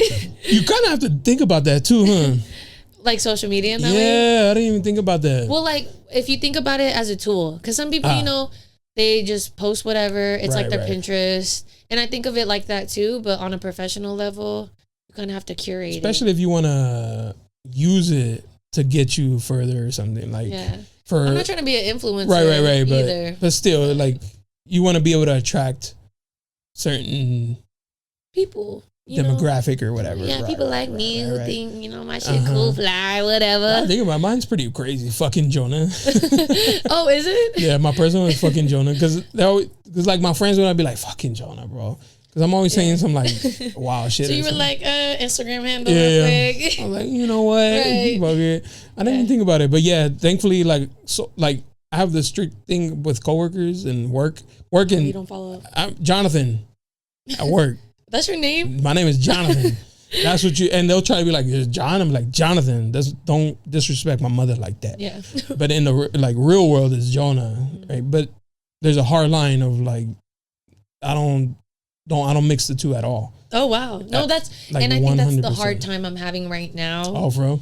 Is before I didn't really have like a social media presence. I just posted whatever, and then now, now that I'm Big Lexi, and I'm doing other things, it's kind of hard to separate the two because I don't have anything to separate the two or the other hats that I wear. So now I try to curate it to where it's like including everything that I like to do on there. But it's hard when at least you have like multiple brands that you have, and so that's smart. And I think I want to do something like that. Where some people used to be like, you should just have one. I was like, no, because if like my friends or whatever, if they don't care about photography, I don't want to like post that and they're just like, bro, this is like, we don't care, you know. And so I felt like just separating them would be better. Yeah. I feel like too, like that's your job. You're a photographer, so like it makes sense for you to have like a separate one, thing, yeah.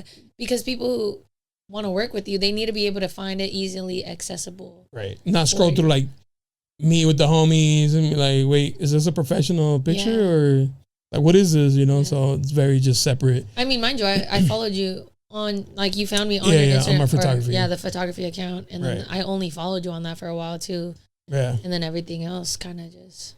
All the other ones. Yeah. All the dozen shit. Yeah. So, no, I think, you definitely have to use it as a tool if you want to get somewhere in life. Mm-hmm. Because. If that's the goal too. If that's the goal. And with the times and everything right now, like, it's just naturally going that way. Facts. Unfortunately. I'm actually surprised Instagram's still a thing.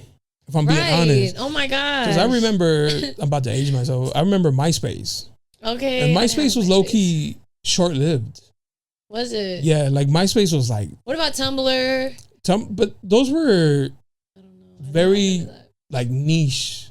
People who were creative. Aesthetic. Yes. Okay. People who had like liked art and shit like that were on Tumblr. Like, okay. Not everybody had Tumblr because they'd be like, I don't get it. That like it's kind of like a blog, pretty much.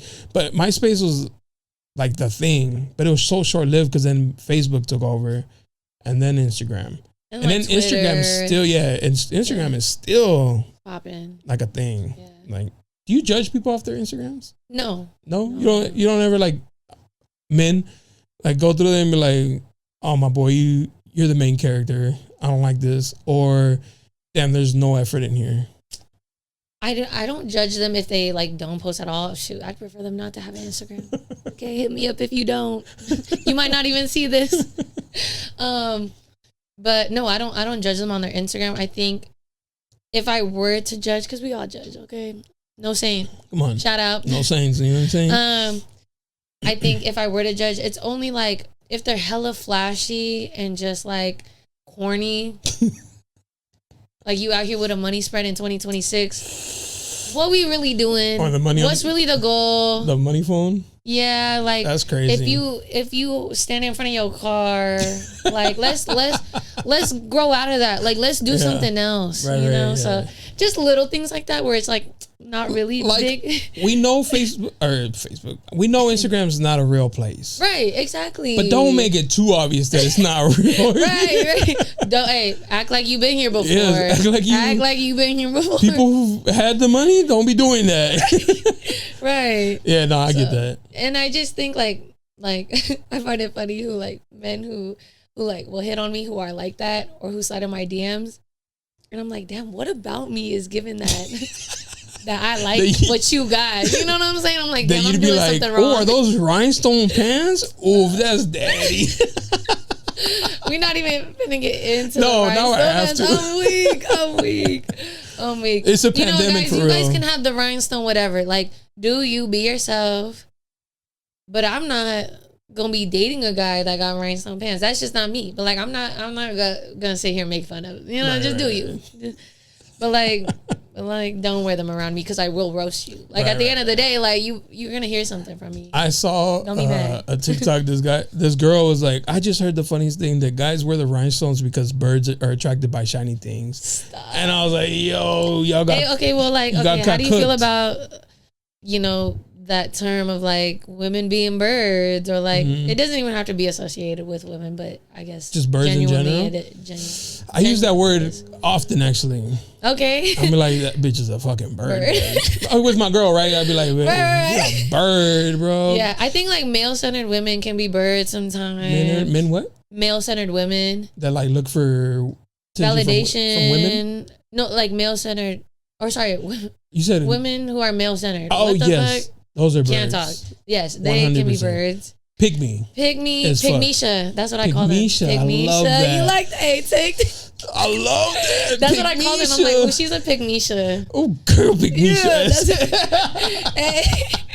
Yeah, I love that. Jonah, clip that. Pygmisha. Yeah, I feel like girls who are like male-centered Pygmishas just looking for validation in all the wrong places. Behavior. Did I just say that? My fault. You did.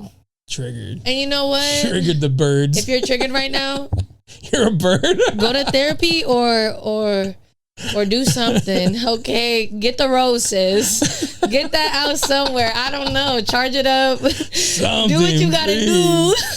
Wow, fatherless behavior is crazy. No, I can't say nothing because I have a dad in my life. Right, so like, that's why. And I get it, you know. I actually took I don't know if you noticed, but combos here usually just bounce. Oh, just bounce. Yeah, no. I don't follow no script. Right. I love philosophy. Okay. And so I remember reading this book in college, Eric Fromm, The Art of Love. Okay. And it talked about daddy issues. It said that most women who didn't grow up with the father usually tend to be more promiscuous because they're looking for that connection from men, even if it's temporary, and they go from like men to men and shit like that. And after reading that book, it like stuck with me. Meeting women, be like, dang, you got like daddy issues, girl. Like, you know what I mean? And unfortunately, right, it's not their fault. Right. It's not their fault that their dad wasn't, or you know, whatever. But like, let's not blame the woman. I'm not blaming them. No. I'm not saying you are, but I'm saying like exactly. a lot of times women get blamed, but like men, not to say. I think it goes both ways. Like sometimes men can't help themselves either, and they're put in bad situations where certain circumstances, and this is not to bash on men. Deadbeat dads is their fault. Yeah, like there's not all dudes who not in their kids' lives is their fault. Sometimes the circumstance or whatever. Sometimes it's the mom. It goes both ways. That takes the kid over some shit like that. Yeah. Like, you know, women be trapping men with having kids that they don't want. I just heard of like an old friend who is in a situation like that. Traps him? Who got trapped. And it's like, okay, but it's your fault for like staying with her knowing she was obsessed with you and knowing that she already has kids, and then you're over here like having unprotected sex. So it's like, it's both of y'all's fault at the end of the day. Men are like weak. situations like that. Men will fold like lawn chairs for sure. Like, men will fuck a tree if it had a pussy. Okay? Come on. Literally. Come on. Like, we are weak. Fellas. do better. Do better. Actually, I'm big on that when like I hear of like a dude like shoot at his homegirl. Like, no, don't do, bro. You gotta hold it down for like the homeboys, bro. We can't be a statistic. We have to be the ones holding it down. Be strong, bro. We have to be a united front. Plug in your roles, bro. Man down. King down. Get up, bro. Stand up. That's what I be telling to the girls too. I'm like, stand up. Don't let this man get you tripping, like, or act like you've been here before. Act like, thank you. Like, act it fits like, everything. Yeah, no, we gotta bring it back. Yeah, act like you've been there. Right. No, but like, what I tell to like women too is just, because in my experience, I've dated men where they didn't hold the door for me. They always wanted to split the bill, and like the food bill. Yes, or just like little things like that where when you get into a next relationship or you try to connect with somebody else and then that trauma kind of still stays with you, don't project on other people, right? Or don't make it seem like, okay, this guy's doing all the nice things for me. Don't act like you've never had that experience before. Act like you always have. Men are sharks. The best kind of women are those. Like, you bag them a bag of chips and they're just like, oh my God. Oh my gosh. He pumped my gas for me. Like, nah, bitch, you better pump my gas. No, I'm just kidding. No, literally. Oh, bro. No, but like, actually. Once we see that, we're like, oh, this is going to be light work. It's going to be easy. Exactly. Gonna get her some flowers. She's going to melt. Bruh, I'm gonna cheat on her. She gonna take me back. Yeah, and that's how it starts, folks. That's how it starts. Don't fall into the bullshit. That's exactly how it goes. Put your glasses on and then you see it. You just hit him with like, babe, we should go to church because you know, like the demons. I'm fighting demons, babe. Like, you know, and then it's also like men who like overly preach like God to a certain extent where like I know who you truly are because I've seen you do other things, and then now all of a sudden you're godly, or like just because it's Sunday and you go into church you think you're a good guy. No, Buster, you can't be bad 6 days a month and then be good. Exactly. Just because you go to church don't mean nothing. My favorite is like go to church and then you go be a bop after church. Like, bruh. You couldn't piss me off with that. You couldn't take one day off. And those are the worst. They say like the worst type of men is like giving an ordinary man power, or like giving like an ordinary man access to certain things, because then they feel like they're on top of the world. Oh, for sure. And they think they can do anything, and they're like, oh, all of a sudden I'm hot shit. Yeah. I'm hot shit. You a hot mess. You check yourself. Check yourself before I check you. Right. I feel like everybody meets those people, right? Like, like, bro, I know you. Right. For the longest time, like, I'll be honest, like, and I've said this before, and it's like a thing where I started going to church recently. Okay. For like the last year. I'm not bashing you. No. I know. No, man, either. Right. Exactly. You ain't talking about right. me. That shoe ain't fitting mine. Right. The shoe does not fit me. At all. Right. But I'm very aware. Like, I have my reservations. I don't buy into like the whole religion as a like a business or like as a establishment. I don't fall for it, right? Like I still have my like, I don't know, because I've seen those people. Like I literally had a friend who got married just to sleep with this chick, literally, because she was a virgin. Let me get my tea. I don't have tea, so I'll drink the water. He literally told me and like confessed it to me. We were sitting down and I was like, bro, I can't believe you're getting married, bro. And I was like, hey, and also stop trying to get us to go to your church, bro. Like, stop bringing the pamphlets to guys' night, bro. It's weird, bro. Yeah. Like, stop. Like, if you on that journey, and that's what he told me. He's like, I'm only doing it because I want to sleep with her. Oh, no. That's terrible. Bro, what? That's I couldn't terrible. believe it. And so, like, I'm at his wedding, sitting here, like, watching this worst wedding You're like, why are we here right now, actually? Actually, the worst wedding I've ever been to in my life. Yikes. Yes. Yikes. But standing there, like, nobody else knows this? Y'all don't see what's actually going on right like now? you don't see the scum in here. Like it was bad. Yeah. That's why I also That's went scary. like the preachy churchy. I'm like, nah, I know you motherfuckers, bro. Y'all got an agenda. And that's not to say everybody, of Right, course. Like that, obviously, we're not. If the talking shoe about that. fits. Yeah, if the shoe Put that fits. bitch on and shit. Right, and I think like sometimes guys use that as a way to get into women's pants or like you know just trying to do certain things. I'm like, what's really going on here? I think if you need anything like that, you ain't got game.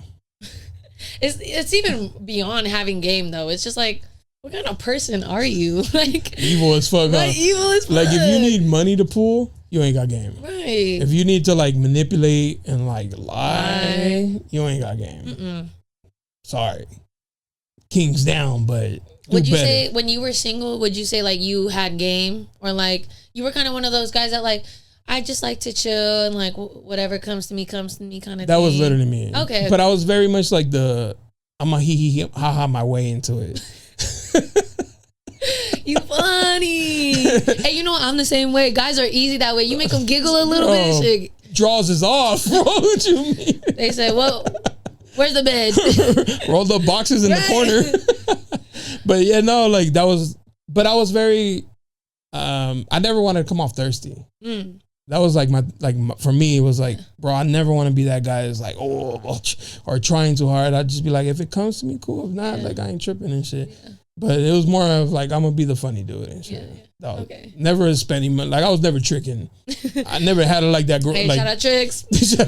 shout out to sugar daddies. I've been there once or twice. You were tricking? No. Someone was tricking on me. Oh, yeah. By all means. Yeah, that's just like a good amount. No, I didn't. I dabbled in it. I wasn't in it. I wasn't deep in it, but but I had a couple offers here and there where they were like, I could trick on you real good. And I'm shit. Like, I'm okay. What does it come with? Where's the receipt? Yeah, send me the invoice. What are my deliverables? But it'd be like that. Like it'd be like that. It'd be like that. Some dudes are like, well, I want this. Yeah. And at that point, it's just a transaction. Yeah. I knew a chick, no lie. She treated all her sugar daddies. She said she would sleep with them all the same. So they all got the same experience. Okay. And I was like, wait. No, like she would like go ham on them. Like she would go hard. Oh, wow. And she'd give them an experience. Wow. But she was giving the guy that paid the rent and the guy that paid for her nails the same experience. And I was like, that's fucked up. Because my boy is paying your whole rent, and the dude who pitches like $150 every 3 weeks, they getting the same. That's crazy. She's like, I gotta keep them coming back. I was like, damn. But she had like no shame in her game. Like, yeah. No, shout out women.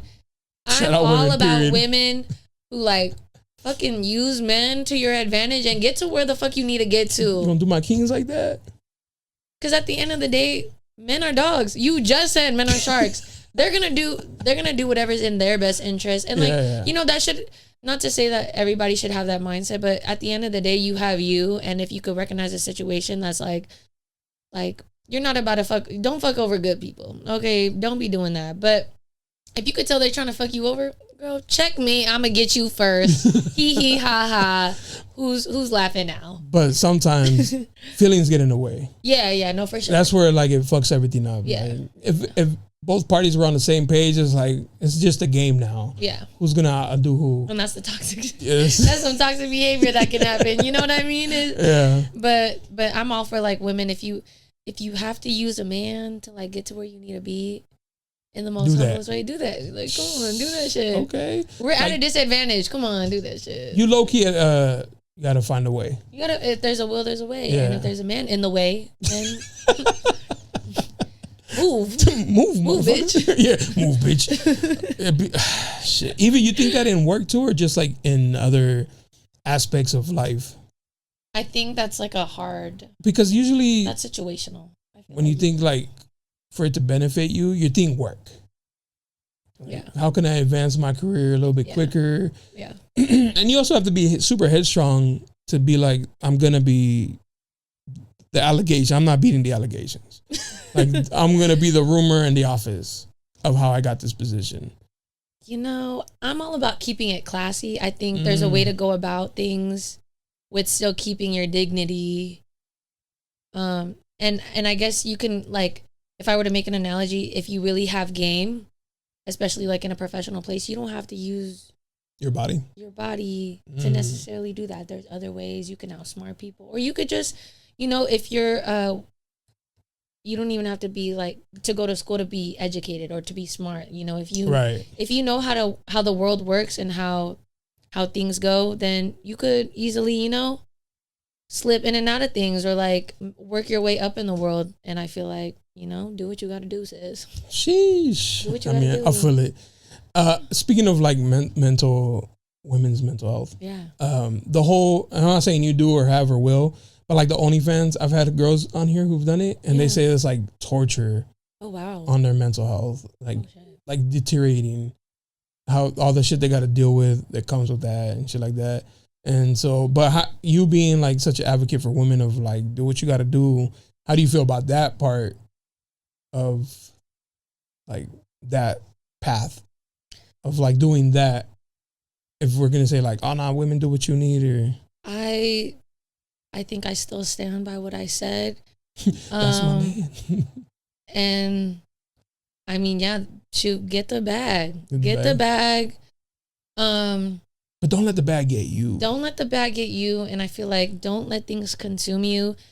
I'm not here promoting OnlyFans, and I'm not here promoting shame. Yeah, and like sex work. I support women doing what they have to do to survive. But I think as far as like adult women who do OnlyFans, yeah, like get your money, but don't let that be a forever thing. And I don't think it is a forever thing. Yeah, right. And I think you should want more in life other than that type of attention.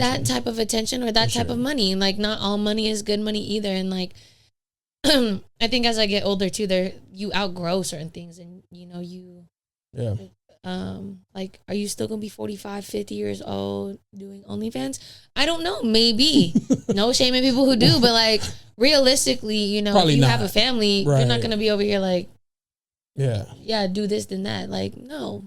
I think it gets to a point. I think it's mad interesting that today more guys are like open-minded and like cool with that. Yeah. Like, oh yeah, my girl's getting the bag, which by means, like handle, but I don't know, my back, like even thinking that your girl is out here showing anything that's not to you is kind of like, fuck no, like what we talking about? That's crazy. But now this whole like fluid state of mind, it's interesting, and it's kind of cool. I kind of like it because there's less judgment, which I actually really enjoy. Actually, there's a lot of today that I wish was around when I was younger. For instance, the chase like entrepreneur, that's fire. Because for me, it was like go to school, get a degree, get a job. Or it's like, damn, I don't really want to do that shit. Like I wanted to be a DJ.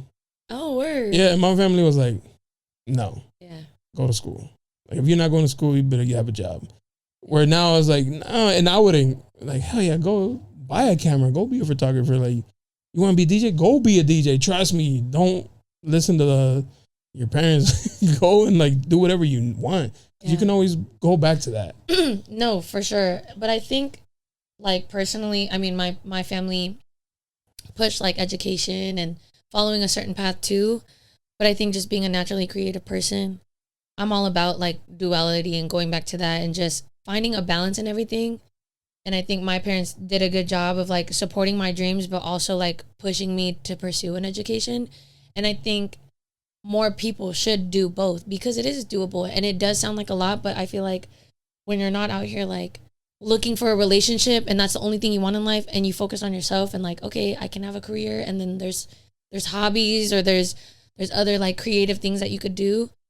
You could elevate yourself, and that would just make you a better candidate for like a partner. You know what I'm saying? And then like you're doing everything that you dreamed of while also like fulfilling a generational thing with your family. And I feel like that's like super rewarding. Yeah.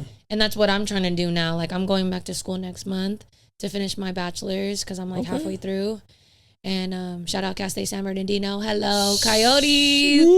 I don't know them, but you know, right? And then like still doing all my like creative shit is. Do you have to move? No. I'm gonna do like online school, which is nice. But yeah, I feel like creative stuff keeps me sane. Right. And not that I feel bad for people who aren't naturally creative or don't get into like things like that, but a hobby just or some shit. A hobby, but a part of me does feel bad for them because I know how great of an experience it is to have something like that and to love something so much.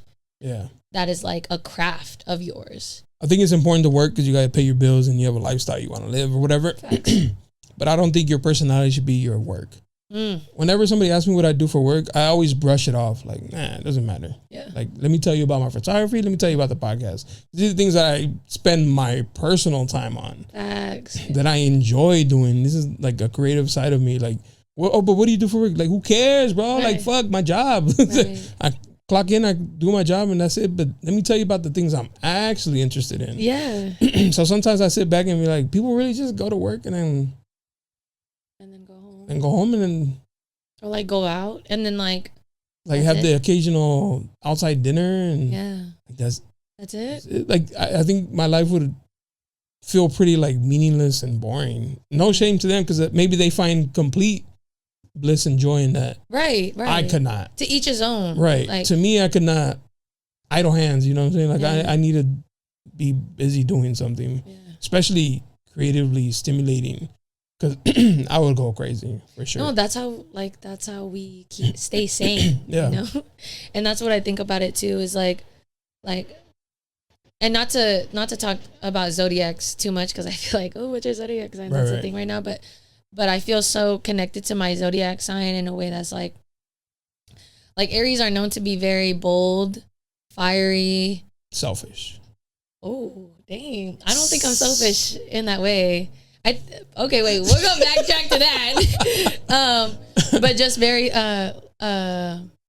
spontaneous and creative, and I find a connection to all of those things in everything that I do, specifically in a lot of the creative stuff that I engage in. But I think like being bold in life is what got me like to this point and where I am in like building my career. As being a good thing. Selfish, I don't know, but I'm just going off my personal experiences with Aries. But yeah, I think me being like a fiery spirit, and then Aries are also known to be very passionate people. I am a very passionate person, and I think like in love and in life and in everything that I do, passion is what drives. That's like my driving force in what keeps me going. And so, having passion in the creative things that you do and like having that love is just another type of feeling that nobody understands unless they're in it too. So like I feel like you get it because you're an artist, like you understand what it's like to connect with people, and then like doing something creatively and connecting with people is cool too. And so yeah, that's why I love, like I was saying, I love this part of it. Yeah, you know, like being able to have, my favorite thing about the podcast is just having conversations with like random people, and it's like everyday life. Everyday people. Because like there's so many things I'm curious about, but I can't go and walk up to like the random girl. People. I can't go up to the girl doing lashes and be like, hey, yo, tell me about this real quick. Right. Like, no, but I have a space now where I can feed that curiosity. Yeah. Of like, wait, well, why do you live this lifestyle? You know what I mean? So that's what I really love about the creative space that's allowed these days and like embraced and pretty much pushed on. Like it's pretty dope. Yeah. I love it.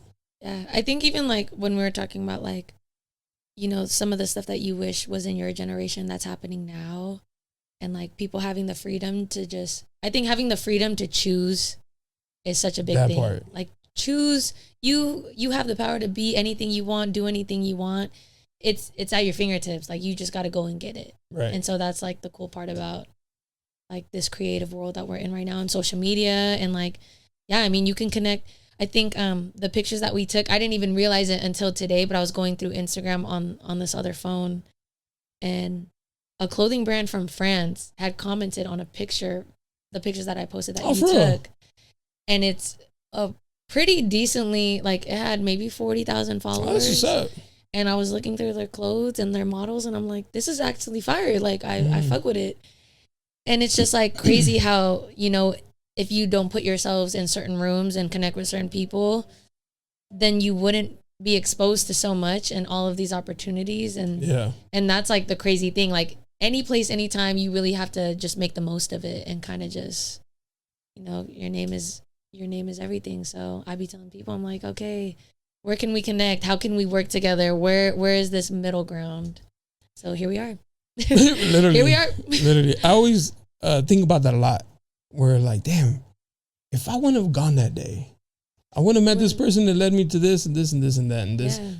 But something, you know, also, I don't know how you feel about it. I just think things are written. You believe in like kind of like life was meant to be the way it is. Okay. With like a couple of tweaks. Yeah. Right. But I feel like, but then there's also, is it more like fate, not by choice necessarily? Like kind of. All right, I think of it like a domino. Okay. We have to push that first one for it to create the domino effect, right? But that wave is already in motion. It's already been drawn out. Okay. But we have to do something, but it's not for life is how I think about it. I think about it for situations. Okay. So like when you meet somebody and everything's going good and good and good, and then it goes to shit, the domino was knocked over. And so now it's following that shitty path. Yeah. But it's something that has to push that first piece to either ruin it or to grow it. Yeah. But we don't know until the domino piece is knocked over. But looking back at some situations, I start to think like, I know exactly when that domino piece and when something clicked. When something knocked it over, and it was like, fuck. I could have just jumped out, but I let the whole thing go when I could have just been like, you know what, fuck it, it's done. So yeah, I think about that a lot, but it's situational. It's not just for like life, but yeah, I do think things are meant to be how they're supposed to be. Like I was supposed to be there at that certain time. I was supposed to be scrolling, and then your profile happened to come across mine. Right. Like it just, there was no other situation where we would have crossed paths, or it didn't happen. No other person. Right. Yeah. No, I think I have like. I got D, my bad. I think I have like mixed philosophical ideas about all of that, but yeah, right place, right time, and just, you know, if you really, it's also like, how hungry are you? Like, how bad do you want it? Because if you really want it that bad, then it's gonna happen. Like I heard a saying where it's like, if you keep rolling the dice, you're bound to get a 7. A 7, yeah. So it's like, you know, you might be getting a lot of no's, or things are not working out. But like, if you really keep pushing and you keep going and you're doing all the right things that you're supposed to be doing to get to where you want to be, there's no doubt that to some extent you're gonna get there. It might not be the exact idea of what you thought it was. Like a straight line is gonna be more. But it's like you're gonna get there. You're gonna get, or the version of that might change to something that you actually want. And so I believe in that as like, that's dope. Kind of like that picture of the guy digging for the diamonds, and one stops and he was like this close, and the other one's still going, but even though it's a little bit further, but he's still going. Like if he would have shoveled 1 or 2 more times, he would have hit it what he was looking for. But he quit. But he quit. Yeah. So that's how I kind of feel like that's kind of the hustler creative mindset is you're always chasing. You're always chasing something. And I feel like that's what pushes people to do great things is like they're just chasing something. Yeah. And even when they get what they think it is, then something new comes up and then they chase that. So like yeah, like a little redirection. Yeah. Like that cave took you to the right. Yeah. But you can quit or you can keep be like, whatever, this is the path I'm supposed to go down. I do that thinking with the podcast. Because there was recently a time where I was gonna quit. Really? Yeah, like I was already mentally preparing like, all right, a couple more eps and then I'm out this bitch. But then thankfully to my wife, because she's very encouraging and very supportive. And also me, like, nah, bro, like, you like doing this. Keep going. Yeah. So I took a little break, but now I was like, all right, boom, we back. And now I'm just going to keep going because I enjoy it. I really enjoy having random conversations. Yeah, and that's good for you. Like, it's good for my mental health. Doing something you love. And then what I like about everyday people doing podcasts compared to like, you know, podcasts have like a bad rep right now where it's men who like bash women or something. Bash women or just talk about things that shouldn't be talked about maybe in the open like that or whatever the case is, but like controversial topics or more rage baity, I feel like. Yeah, rage baiting and things like that. I feel like that is unnecessary, but I like how you're doing everyday people that you know, people that you've worked with. I think that's such a cool thing to do because people are so stuck on their phones. It's nice to have like a one-on-one conversation, right? Like uninterrupted, you know, we could speak freely. Because if you think about it, when was the last time you had it? Because even when you're homies or your friends and you're having dinner, you're going to grab your phone and like scroll real quick and be like, oh, sorry, I'm just going to check my messages real quick. Facts. And I've noticed doing this like for like the hour, 2 hours or whatever. You're not on your phone. You never look at your phone. Yeah. So it's a good escape from like the normal of being on your fucking phone all day and shit. Yeah. I think like you built your own sense of community in a way doing this. And then like, you know, you obviously have a following of people who watch this and then your photography stuff. So I feel like it just helps you all around kind of like brand yourself and then just upkeep everything, you know? So kudos to you. Definitely for my mental health. But I feel like it can also be a lot and overwhelming and draining having all of these avenues and then like having to balance all of that and then having all like deadlines or, you know, you're booked here and you're booked there. And like, I can imagine that could be a little overwhelming. Yeah. So it's more like frustrating because there's like that. And there's also, I'm a husband. Like I said, have responsibilities. I have a family, like my mom, my sister, my nieces and shit. Like, so it's hard to balance all of them. Yeah. So yeah, it's not, and I'm a horrible I'd be double booking myself sometimes. So I'd be like, I told you damn, I told you, fuck. Now I gotta like rebook somebody. No, like I still have to do both. Oh shit. Yeah, so I just make shit harder for myself. Yeah. I think that's like my toxic trait for sure, making my life more difficult. It's like the drama I chase. I don't get drama at home. So I gotta find it somewhere else and shit. Like I don't got no toxic at home, like zero. So I gotta find some type of like. I think I got it from my mom though. She likes to pay her bills late. And then argue because she's late. I see. And I think it was like a sport for her. Because do you need to do that? Right. Can you just pay the bill on time? Right. Yeah. Like you're going to have to pay regardless. And you're going to pay it right now when you call. Right. And now you're just giving yourself a hard time arguing with these people. So but I think she genuinely... She was rage baiting them. Yeah. I genuinely think she was like... doing it like, I'm gonna wait. And like at a sport to be like, oh, I get to call and yell at these people. Yeah. And it's like they hate your mom. They got beef with your mom, bro. Sure. She's on a list actually. She don't like, even know it. Fuck. Now you get her. They blocked her number. They paper rock scissors for who's gonna take her call. Thanks, bro. Yeah. And just the other day I was telling people that I treat specifically like elder people how I want my mom to be treated. Oh, that's so like I treat them with respect, manners, and all that. Now, if they're being mean to me and she like a Karen, oh hell no. Nah, you gonna get the You gonna get the worst side of me, actually. You gonna get big legs. Big legs. Like, pretty much my mom and my sister are who raised me because my dad died when I was young. Oh, I'm sorry. So, like, I do have, like, a lot of respect and love for women. Yeah. And especially randomly single moms. Like, I always feel like I gotta, like, help out somehow. Anyways, there's the exceptions. Yeah. Like, there's a lady who lives in this building. I hope she can hear us right now. Literally, so you tell me in the comments when the elevator opens and you're inside the elevator, who goes first? The person getting out of the elevator. Thank you. She goes in. I was trying to get out and she like wait. She's like move, bitch, so she can come in. And I was like, yo, that shit pissed me off. And I was like, what the fuck? So now that's elevator etiquette. 101. Wrong. What are you like? Where were you raised, bro? Like, who raised you? What the fuck? But now when I see her, I'm low-key rude.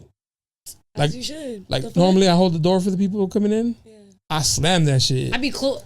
As soon as I see her coming, I'm gonna be like, close that shit back up. Actually, take the next one. If we get to the elevator, they'll wait. Because they know, like, I'm like, bro, I'm not even on that. And then they got dogs that bark at me. But at the same time, she's older. Take the stairs. But I feel like she earned it. Yeah. She earned this rudeness. Yeah, see, I feel like respect is earned. And, right. And I think I'm respectful to everybody that I encounter unless they fuck with me. Mm-hmm. And then. Are you mean? No, you look mean. Whoa. Like, no, like you can be mean. Oh, I can be yes, mean. Yes. But I am genuinely. You look like you hold it down a for kind yourself. person. Right. Like, I didn't say you like you are a mean person. Right. Sorry. You look like you can be. I can be mean. I can be sturdy. Yeah. Firm. Sturdy. No, just kidding. Like you can. Yes. Stand your ground, I guess. Yeah. You give 10 that. toes down. Yeah. You give that vibe, which is a good thing because who wants a doormat? Right. Exactly. Type shit. Yeah. I think, that's where, like, I grew up being a tomboy, and I think I could be a girly girl, too. Same thing with, like, being firm. But then I could also be really, really, really kind. And like, sometimes I could be really, like, energetic and what is it called? Oh, my gosh. Extroverted. Yes. But then at times I could also be, like, super introverted and, like, nobody talks to me, leave me alone. So, like, I'm definitely, like, two sides. Okay, you sure you're not a Libra? You might be around them too much. That's why. I think that's what they keep me balanced. They do. What would you say is, and just like in general, your toxic trait? Ooh. I don't know you. Right. But besides the obvious, what would you change about yourself? Okay. I think my most toxic trait is that I could be a little hard-headed. Stubborn. And yes. And sometimes I'm not the best communicator. I sometimes, like, I won't talk and I'll suppress instead of saying, like, how I'm feeling, because I'm more concerned about how, like, hurting the other person's feelings, and I kind of save them I think I'm saving them and saving myself, but really it doesn't help anybody. So right. I think being stubborn and having, like, bad communication is my toxic trait. Something that I would change about myself, other than my two toxic traits, would be, I think if we're talking about, like, personality or just, like, me as a person, I think I would change running late. I run late sometimes and I don't mean to. And it's not to disrespect the other person's time. You're just bad at time management? Not even that. It's just I could be indecisive when I'm getting ready, or like, oh, I forgot to eat. Let me grab something real quick. Or like, oh, I didn't get gas. I gotta go get gas. So like little like mundane things, right. You know, that it just adds up, and then it's like, damn, okay, I'm late. I didn't mean to. I'm sorry. Yeah. Right, my fault.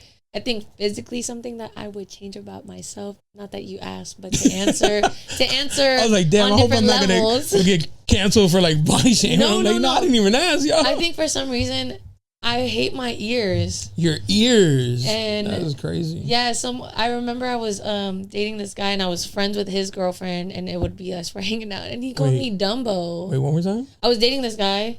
And his cousin was dating my friend. Oh, okay. Right. Yeah. And so we were all just hanging out. And he called me Dumbo. And mind you, unprovoked, I didn't even say nothing. Unsolicited attack. Like, just, I'm like, damn, did I just catch a stray? What the fuck? Why you say fuck me for? Right, fuck me for. Right. And so I was like, damn. And when I had asked people, my mom would be like, oh, your ears are so cute. I'm like, Mom, what you talking about my ears for? So like, this insecurity grew. It grew. Like, it wasn't something that I saw in myself. People would point it out to me. I'm like, damn, y'all are fucked up. Leave me alone. I didn't notice till now that they are. No, I'm just like. No, low key. They're not. They do stand out a little bit. They do. Well, good thing you have Keep like it very tucked. voluminous hair. Yeah, we keep it tucked. Yeah. Y'all ain't telling me shit. If there was an ear surgery, you would get that? Nah, it's not that okay, serious. it's not that deep. But like if right. I were to pick one thing, it'd just be my ears. Right. That's it. All right, that's what's up. I wouldn't get no like BBL. Not to say no shade. No shame in any surgery, but I'm not here promoting it either. Like, love yourself. You are beautiful as you are. If you want to enhance whatever you want to enhance, cool. I feel like do you, boo boo? The natural body look is coming back. It is. Like, okay, that 90s fine for men and women. I wish more people would embrace that because I'm like, damn, that shit was just, you had to be there and I wasn't there. I was you in in the 2000, BBL era. And you know what? And now it's bad BBL era. Yeah, like not even cute. Yeah, like really, sis, you just spend money on that and it's not even. Yeah, it's not even what it is. In your opinion, does that create an insecurity? In me? Yeah, like seeing like all the yammers out here, the BBL girlies. No? They like what they like, and I feel like I'm gonna attract. Like I like a certain type of guy, and so the certain type of guys that I like and that like me might not always match, but there's guys that fuck with me and they like what they like, and I like what I like, and there's no shame in any of that. Right. I just think that's not my cup of tea, and so yeah. Taking it back to like social media and that at the same time. Oh, okay, and like OnlyFans and all that stuff. Not so much OnlyFans, just like Instagram, like following, likes. Is that a problem to you? Because I feel like that's today's like thing, right? Like that's today's like causes arguments and fights. And I say to compare it to this, like if I go out with my boys and they bring the single dudes bring like a girl. Like they're just there, right? Like to me, that's like if she comes a friend and I'm just being friendly because my homie's trying to get at her. To me, that's nothing. Yeah. But I was told that no, because now she thinks like you like her because you're being friendly, and you're not looking at it through like the eyes of a woman. And it's like you're right because I'm not a woman. Okay. Let me just say, let's do a better job at practicing discernment. But it goes with, thank you. But it goes with social media, like liking a photo. And I've asked this a lot. If somebody likes your photo, do you think like, oh, he likes what he sees? Or he's just like, hey, yo, he's showing you love. Like your fit's nice. Keep it pushing. Yeah, no. You don't look into the likes and shit. No. Okay. And I think people get so hyper focused on Instagram and the likes, comments, and all that stuff where it gets too much. It was supposed to be fun, guys. This is supposed to be a creative space to just be yourself, have fun. It's not supposed to be taken like, I don't think, so serious. But it is. But I'm sure you have friends who do take it. Yeah, and I think, I mean, when it comes to like guys doing certain things, if they're in a relationship and you're all up in my or like not even in the comments, but like I've noticed there's some guys who will like my Instagram story of me posting, like, say it's a picture of myself, or like I'm wearing a cute outfit. They'll only like those ones of just me in it, and not like when I'm posting food or like at a concert. And I notice, okay, like those guys who are in relationships and then you're only liking the pictures that like of me, then that's where I find concern in it. Not even having to do with me. I'm like, that's y'all's problem. Right. Y'all need to fix that. But I think get your mans. Yeah, get your mans. But I think like with the whole like BBLs and like wanting to look a certain way for the internet or wanting to look a certain way for other people is just not the move. Like it's like the money thing. Yeah, it's like the money thing. It's so I mean, I guess it's like almost hey, we right here, bro. We right here. Guys, the BBLs like oof, girls the money, oof, you know, so yeah. That's the male BBLs, the fucking the money spread. No, facts. I think that is a problem right now, and people just, it's not real. Like Like all that money, like that's just for show. The BBL, like, yeah, you got surgery. If that's what you want to do, that's what you want to do. But you have to remember at the end of the day, that's not what you really look like too. So it's like what sometimes how I think of it, if I were to think of it just myself, if I were to get a BBL and all of a sudden the guy that I've always had a crush on likes me, right? He likes a superficial version of me. Where before he didn't like you? Yeah, where like before he didn't like me, and like obviously this is just a situation that I just made up. But that's to say like, but it's real life shit. It's real life shit. Like yeah, you're getting all this attention, or now you know certain people are attracted to you, but it's like, but without me, do you like me for me, or is it because I got this big butt? Like, damn, it's really that serious. Yeah. And like, yeah, no tea, no shade to anybody who gets surgery, but I just think like it's not for me.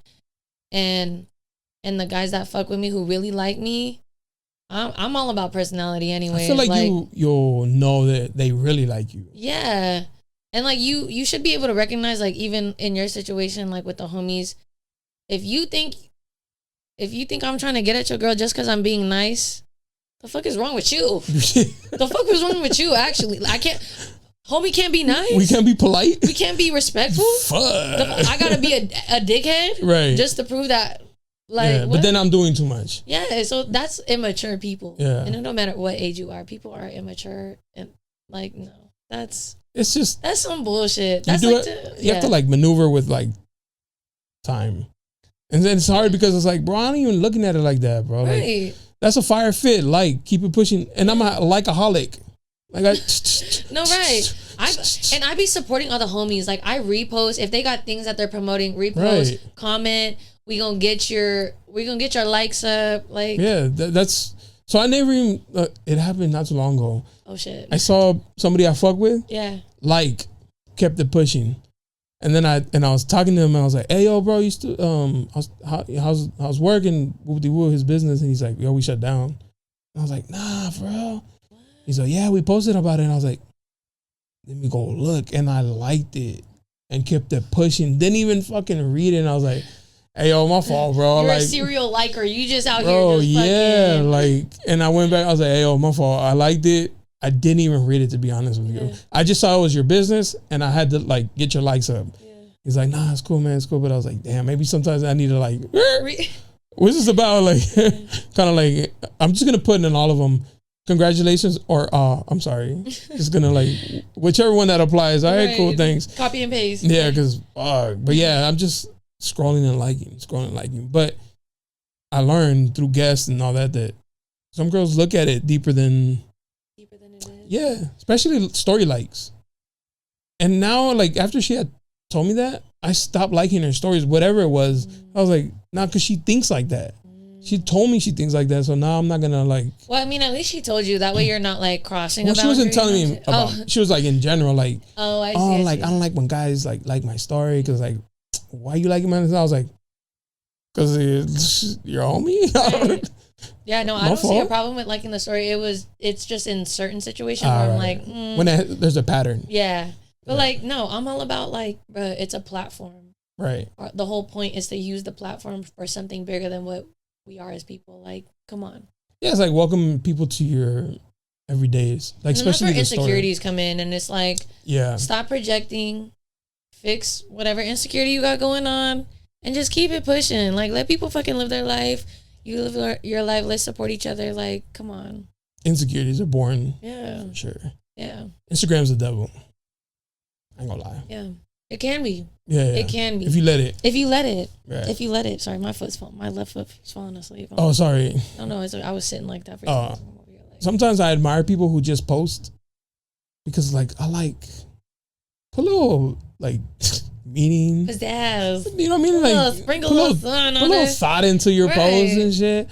So when they just like upload a picture and it's like cropped hella wrong, I'm like I admire that you don't care. Like I genuinely, even with like shoes, when dudes just like have like 2 pairs of shoes, I admire that, man. I wish I could be that, dude. Like I really do. Yeah. How do you do that? How do you not care, bro? Like, you know what I get? I used to get on people in a joking way, which might have come off wrong, but like about, damn, bro, like why you dressed like that? Like you see all the homies dressed fresh up, and then shit.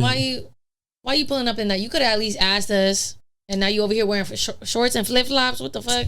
Literally me right now. No, you in the comfort of your own spot. So like it's okay. But just like if we going out, bro, like come on. Right. Like the girls who get mad when like other people dress better than they do on their birthday, that's their own insecurity. But then it's also like, well, then why you getting mad at people? Step it up then. Like stop getting mad. Get your outfit up, not your funny up. Right. Like come on. That's weird. Yeah, like, and then why you getting mad over shit like that? Like, why are we breaking friendships over like little shit over like fits. that? Harmless. Yeah. Harmless shit. Y'all just mad for what? Don't be mad. But it's like you knew she was dressed like that. Right. And it's your birthday. Do better. Do better. And see, with me, it's like, I'm going to dress fly wherever I go. Y'all know me, so don't get mad. Right. Like, come on. Step it up. Step it up. I agree. I don't like the other opposite. Like, oh, well, you know I like to dress chill. Right. But you knew where we were going. Like, we're going to a steakhouse and you're wearing sweats? Bruh. Hold on. Yeah, like, huh? I had a homie, we were going out, and he was wearing, like, whatever. They didn't let him in. And he's like, it's cool, man. I'll go wait in the car. And, like, all of us were like, bruh, we're not going to make you wait in the car. Like, let's just go somewhere else, bro. But let this be a life lesson, bro. Like, right. Like, you know there's a dress code, bro. You knew where we were going, bro. Like, be prepared. And see, that's it's deep, but not that deep. My homie was wearing be like prepared. A work shirt. Be prepared, bro. Bro, yes. You're unprepared. Yeah. That makes you look foolish. Yeah. You think Boo the fool. You think the mamas like that? No. No. The baddies, you think they want? No. No. You think the baddies want you in Crocs? Why are your ankles ashy? What the fuck is going on? That's a pandemic right there. That's ashy, just ashy? Just like, ashy? Ashy in general? I we have no lotion in the home? I used to talk to a dude, this was when I was younger, who deadass told me he didn't like lotion. And like, he was a nice guy. So that's why I kind of gave him a chance. Next time I pulled up to his house. In the tub? Got lotion for him. I put that shit in the seatbelt. I'm like, look what I got right here for you. I'm on the way. No more ashiness. That's how you know you like them. No more ashiness. Yeah. That's crazy. Yeah. That's crazy, actually. But, some people, I don't know. Do better. That's like, I don't know. And I really hope, like the people who wear the deodorant with like no aluminum. No aluminum. I tried it. Went back. Did they? Well, like I could just have it's just in my family, like our armpits just run a little hot, a little steamy. Yeah, and like cool. That's fine. That's natural. Right. But like uncontrollable. But like I'm gonna take every precaution I can to make sure I smell good. That should be a regular thing. Make sure y'all smell good. Yeah. Wash your ass. It's not gay to wash your ass. Spread them cheeks. Do what you gotta do. Use some butt wipes if you need them. Don't have no dingleberries, skin marks. Oh hell no! I've heard some horror stories. Skin marks is like young. You would think. Would think like a young I'm not saying I've heard horror stories from other people talking about I went over to fuck, boom, skid marks, and you still fuck, they still hit my boy. Got to see, and I'm like, I'm never. Don't pass me the blunt. Don't pass me the blunt. Don't give me no drink. Don't let nobody hit your fucking vape. Yeah, ever. Put your name on that cup. Where your mouth at? Do you floss? Actually, people be wanting to kiss. Y'all got gingivitis. Let's take care of our health. Actually, like let's start there. Floss. Funky breath is like a real thing. Bro. It is. Floss. Oil pull if you have to. Use a soft bristle brush if you can't afford the electrical. Okay, y'all. Mouthwash. Do what you gotta do. Scrape that tongue. If I see a white tongue, you're cut, brother. If you smell or you got like some like fucked up teeth, not like oh you had to have braces. Like if I could stay away from me. Don't even come near me. Please, I'm telling you right now. Have you ever had an argument with somebody with funky breath? I don't argue anymore. That argument is over. But I have had an argument where people. I had one not too long ago. It was like almost like a yelly match, and the breath was funky, bro. I was like, and then what's crazy is people with stank breath be breathing extra hard, the loudest too.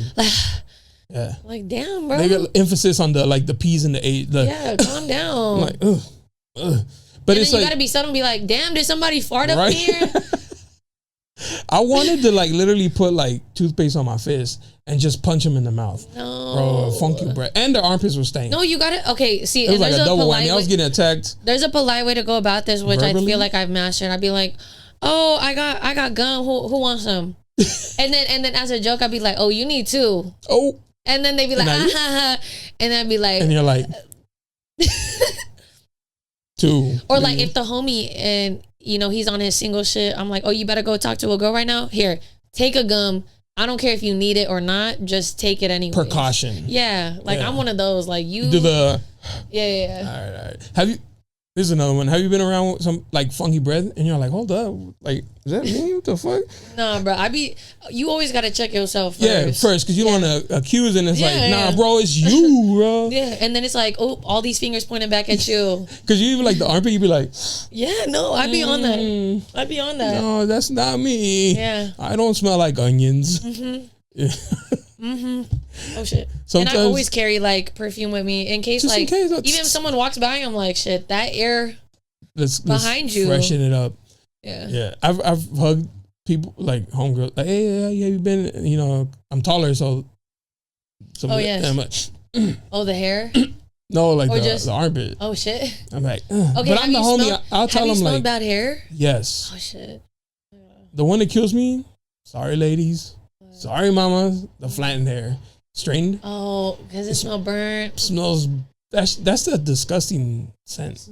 And I feel like no matter what you spray, there has to be something to help this because you can put perfume on it. Guess what? It's burnt perfume. Like it's not helping. I am a victim. I fear that is me. That is I. You are speaking. Y'all like Jonah. The shoe fits a little too good. Y'all, Jonah, just tag me. I'm Cinderella in this bitch. Hold on. To be fair, there is nothing else that covers it. I'm not. You're not shaming us. I'm not shaming. I'm just saying. Keeping it real. I wish there was something to help for that. Who's gonna invent that? Please, somebody invent that shit. Like a spray that you put on first, so it doesn't do that, or. Something, an oil, bro. Like, give me something to fucking. No solution, please. Please. But I only smelled it. I'll be honest, at the club when you're trying to get through like the. And when the girl's sweating, and then they got the burnt hair with the perfume, bro. That's like it smells like I cannot bounce that ass in the club. And they be the ones who be like, "Excuse me," like, "Excuse you." Me. That shoe's really fitting. My fault. Right. But like, damn, ain't nobody tell me for real. That's the only time that I smell like bad hair is when I've been at the club and like trying to walk through like the bar or something. Yeah. And they're like usually shorter, so it's like right in the nostril region. I will say I'm at an age where I will not date a bald man yet. I'm sorry. Is that not? Personally, this is just me personally. I just like a man with hair. Right, but is it? There's an age to that? No, well, I feel like as you get older, like you kind of just give up. Well, I mean, not to put it in those words necessarily. Your face said that though. But there gets to a point where like, if I was maybe like 35, 40, still single, and I'm looking for someone, yeah, you kind of like gotta realize bald is kind of like whatever. Bald, has kids, been divorced, like. When you get to a certain age and you're still single, I feel like those things you shouldn't be surprised. The dating pool is very thinned out. Thinned out, yes, for sure. Right. Filtered, if you will. Extreme. Yeah. Extreme. So I'm. You're at the age where like you need to have hair. I need to have hair, but it's because a lot of bald men hit on me because they're older. Like I have a lot of older men who hit on me. Like lately, it's been like between 40 and 50. Okay, let's say 35 and 50. Well, I won't say where I work, but who like hit on me constantly, and a lot of them do be bald, and they're not ugly. It's just I prefer a man with hair, and then like if we were to procreate and have kids, I don't want our kids worrying about like they got a bald headed daddy, you know, like my dad is not bald headed, but they do say, and I don't know if this is true. I heard it's like the mom side though. That's what I heard too. Okay, Like, so I'm I'm gonna keep it a buck, guys. Like, I'm good. I have hair, but I got like the Mexican forehead. You know what I'm saying? Like, That's okay. las entradas, the widow's peak type shit. That's it's like, okay. but it's from my mom's side. If I showed you all my uncles, they all got the same forehead. Okay. But yeah, I guess I get a generational forehead. Just like I can't fight it. Right. Yeah. You can't choose. No. You can't pick your genetics. It's okay. It just is what it is. No, but they say bald-headed dads are the best kind of dads. And then I'd say a joke as that's why my dad's not bald-headed. Because he's not a good dad? He's a good dad, but he be doing some grimy things where I'm like, yeah. Oh. Like. It's giving haired yeah, activities. it's giving you got hair and you be showing your ass. Yeah, so like my dad is definitely... Love him, but like he definitely is one of those. Damn, my dad had mad hair, and my mom told me the stories that she would like deal with. Like my dad was very much outside. My dad can be that person. Like when I was born, he was outside instead of being there. Yeah. He was like out clubbing. Yeah. Okay, no, mine wasn't. At not a club, but like no, at mine the was bar. a good dad. Mine. I had a present father. I think hearing stories of his past life and then him being like in his single era when he was older, I'm like, dang. He was outside. I act like my father. Don't fuck with me because I'm gonna treat you like how my dad be treating these women. These women sometimes, but yeah, that's what's up. So you are toxic. Not anymore. No, I think because like I'm not in a position to like be toxic with anyone because I haven't been with anyone. Right. But like. There were times in my past when I was younger. Yeah, I was toxic. You went through phones? Oh, yes, but I found things. Well, of course, whoever looks is going to find. But to be fair, the things that I found were very, very bad. Incriminating? Things. Not like illegal, but just. No, but like towards your relationship. Oh, yes, like very severe, like some of the worst things that you could find. So to me, it was valid. Cheating. Yeah, just. Conversations. Just like to the max though. Like I don't want to say too much. Actually. I could bleep it. You could bleep it. Yeah. Sex tapes? No. Well, okay. That's the extreme. Okay, wait. Let me go back. I used to talk to this one dude who seemed all sweet. Oh, I'll take you here, this, and that. Come to find out he had an OnlyFans. My homegirl at the time ended up making an account just so we could see because I was curious. I was like, what's he got on there? He had a bunch of sex tapes, dick pics. I was like, okay, man, do your little shit too, I guess. Whatever, make your money, whatever. But I was like, you not about to date me, motherfucker, if you out here fucking all these hoes. Oh, shit. On the internet for money. Prostitute. Like, I can't be with you. Right. You know? Yeah. But no, when I was looking through my ex's phone, I did find some shit, and he was fucking with some. Well, we're back now, Jonah. But from the conversations I've had, it's a lot more common than one would think. You know, experiencing a DL, man, I never thought it would happen to me. You can keep this part in here because I'm not. But I think you never think it's gonna happen to you until it happens to you. That sounds like a you never think it's gonna happen to you. You've heard about it.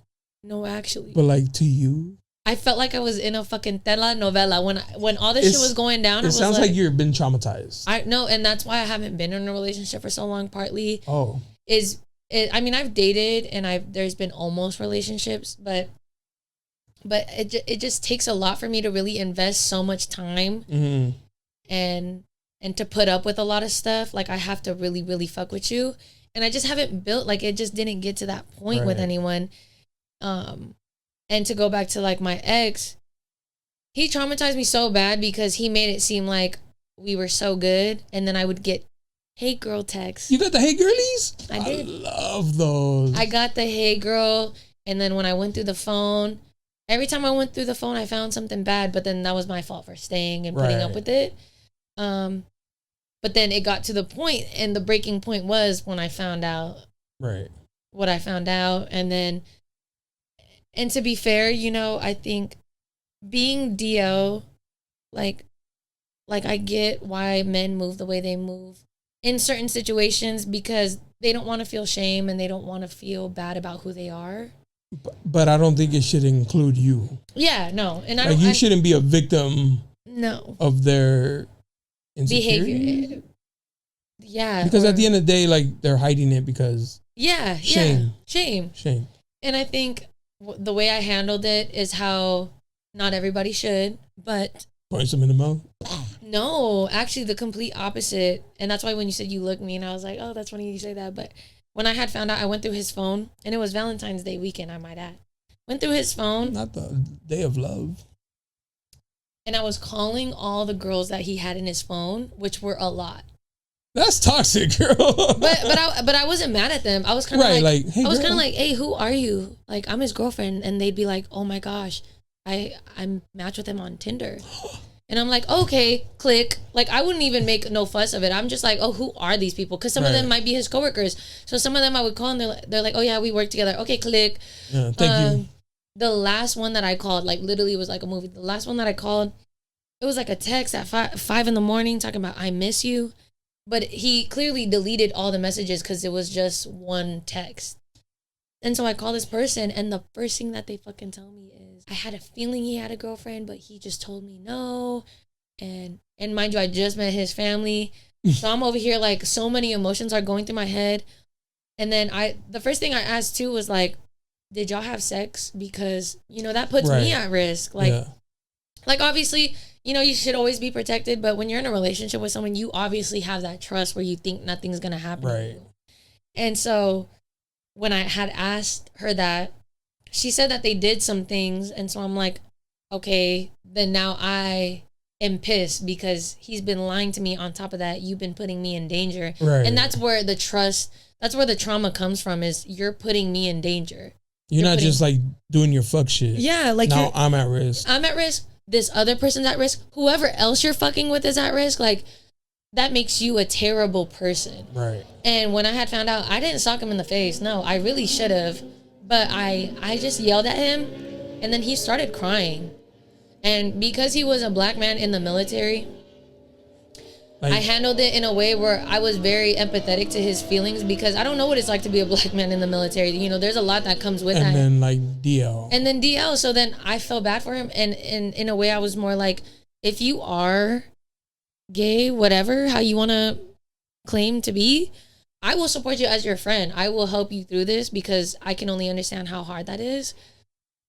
But that's not okay. Mm-hmm. And you can't keep doing this shit, and we're not going to be together anymore. And I know people who get, you know, people die over shit like that. Yeah. Like, people get assaulted and like beat the fuck up. And I just didn't want to be that person. I kind of wanted to handle it with care. That way he knows, like, damn, for you to fuck up someone like me who's like a decent human being, and then for me to react this way after you did me wrong, that just shows the kind of person that I am. And so this is a learning lesson for you. People aren't always going to be this kind. Because you could have gone left. I could have gone left. Like, exposing. And I had every right to do so, but it's like, yeah, I didn't expose him. And then when the whole T-app came out, I don't know if you heard about it. Oh, yeah. I was in there. What's up? So when the T-app came out, I just looked him up. Other women were exposing him, like, multiple of the same thing after we had broken up. And I'm like, see, and now he's just terrorizing all of these fucking women. For what? Like, what is he gaining out of it now? Like, we're in a day and age where you can be yourself and shit is... Yeah, women will be like... accepted. Yeah. Or like, you know... be who you are, and whoever you find cool, and yeah, like, you have that option. It's not as shameful. I mean, it still is to a certain degree, but like, the world is your oyster. Yeah, come on, you'll find your community. Yeah, and so yeah, it's just, I don't appreciate DL men putting women at risk, and then like gay men who allow that to happen, who like, you know, because the ones that be going for like the straight dudes. Yeah, and then who like if you're having raw sex, like, bruh, don't be putting other people at risk. And I feel like that's a taboo topic that people don't like to talk about, is like getting tested, or like, you know, having morals when it comes to like sex and things like that. I feel like sometimes people are a little too easy, and you should make people work for it a little bit to a certain degree. I think if it's like just a casual situationship sort of thing and you want it to be that, cool. But I think there should still be like etiquette. Like, hey. Like, we're not just over here raw dogging life with a stranger that you just met at the club. Like, protect yourself. It's more of like protect yourself, protect the people around you. Like, yeah, because it is like, if they were cool to do that with you. Like, how many people exactly. And you don't know them. You don't know that other person. Exactly. And who they be doing that shit with. So, yeah. But it is like, I feel like, I don't know, maybe, I don't know. I've been out of the dating scene for a while, right? But I thought it was like a common thing to be like, hey, yo, let's go get, or like pull up your app or some shit. I mean, no. Like, I feel like if I asked a girl, hey, like, let's go get checked out, just, you know, I want you to feel like comfortable in this, and they get like an attitude about it and be like, See, and that's weird. That's weird. And I've been in situations where it was like that, and I'm the type of person that's like, oh yeah, cool, let's go get tested. And then like, but yeah, people, I feel like, you know, on a regular basis, it's just not something like, oh no, you have to show me and then we'll have sex. Like, no, a lot of the time, sometimes. I feel like maybe we should do that. No, facts. Pull up, make a little facts. Oh yeah, sorry. Facts. Please get tested. Please wear condoms. Plan B is $6 at Costco without a membership. So, oh shit, without a membership. I don't know if they still do that, but they were doing that like a year or two ago. Plan B? Plan B. And mind you, at the regular store, that shit is like $50. $50, yeah. At Planned Parenthood, it's $25. At Costco, it's $5. There you go. I had a girl take one. No excuse. Right before the pod. She's like, oh, what you taking, vitamins? Nah, Plan B. She's like, hey, before we start real quick. And I was like, no, handle. What? Do what you got to do. Yeah, kill that shit now. No, but yeah, respect yourself. But the DL thing, I've heard so many like stories now where I'm not even shocked. And it's scary because then it's like, how do you know? Like, how am I really supposed to fucking know? Do I have to do a background check on you? That's what I meant to say. Guys' night is different for you. What do you mean? Like, cause what I think a guy's night is and what a guy's night actually. Like, if you date a guy, he's like, babe, I'm going with the fellas, and do what? Like, you know, a guy's night better be poker, sports. He's like, ain't no bitches gonna be there. That's kind of the problem, my boy. Like, what you doing with the homeboys? What you doing with the homeboys? Why you smell so good for the boys? Right. What are we doing? What's going on? You ain't never looked that good around me. What the fuck is... You was in the shower an extra 10 minutes. No, okay, well, and then with my ex, it kind of made me look back and be like, all those instances, you know, when you... Oh, you start to like... Yeah, like, damn, so... Hold up. You was moving funny. So y'all be on some freaky shit. Oh. Did you ever question, like, wait... My audience knows. Like, I say random shit. Was you the top or the bottom, bro? Because now... So I did. I did ask. You asked. I didn't really get a direct answer. Props for being curious, though. No, bro. You're already there. You already like... Right. And it's like this point... Because homegirl was being... When I asked her, I was like, you got proof? Like, you guys got pictures and video? Because she would be like, yeah, we would hang out. So you sleeping in the bed that I was sleeping? Oh, no. I'm not even mad at her. I'm just like, oh, send me the proof. She sent me the proof. There was no like sex proof, but there was other proof. That they were in the same room together. In the same car, going out. I'm like, oh hell. I gotta ask. I wouldn't be me if I don't ask. Was she cute?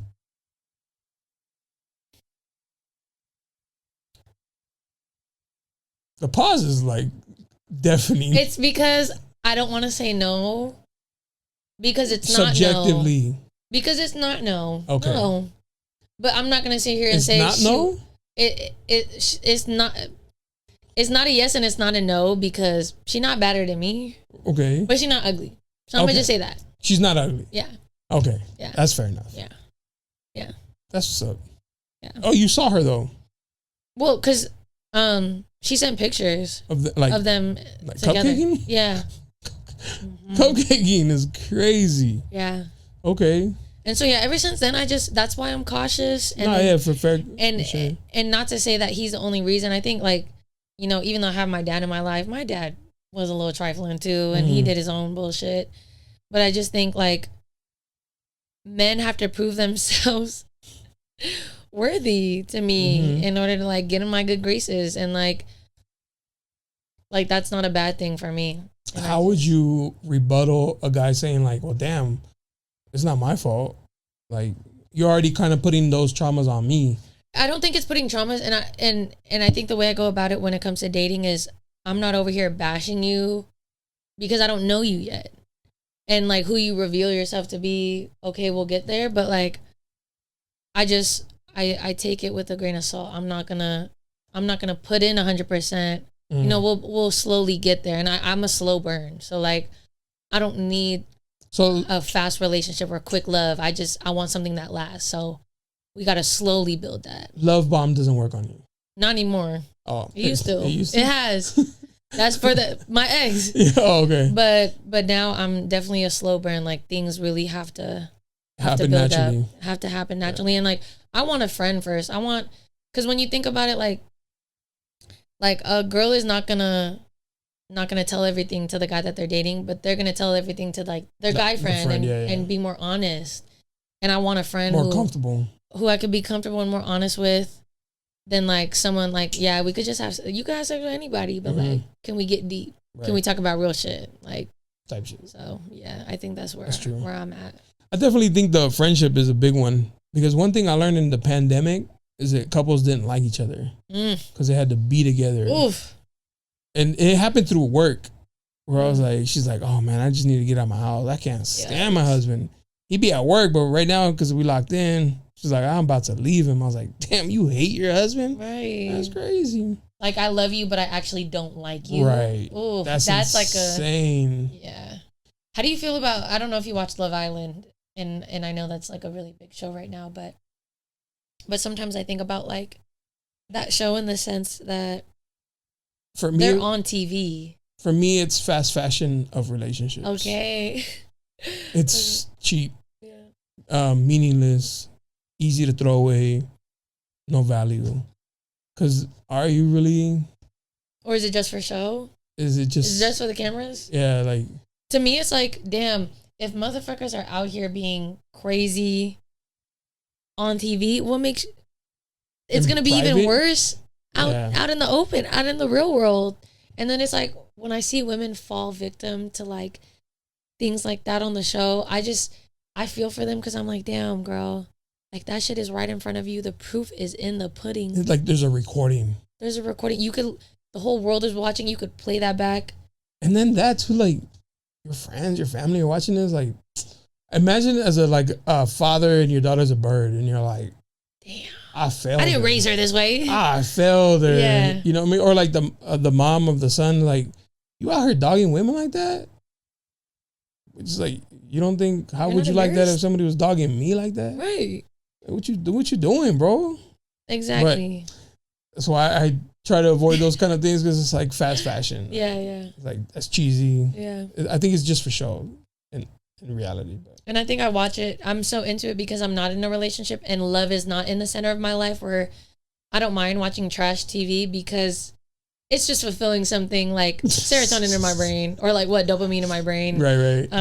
Little dopamine hit. Yeah, a little dopamine hit. Just, something to take the edge off, and then. Right.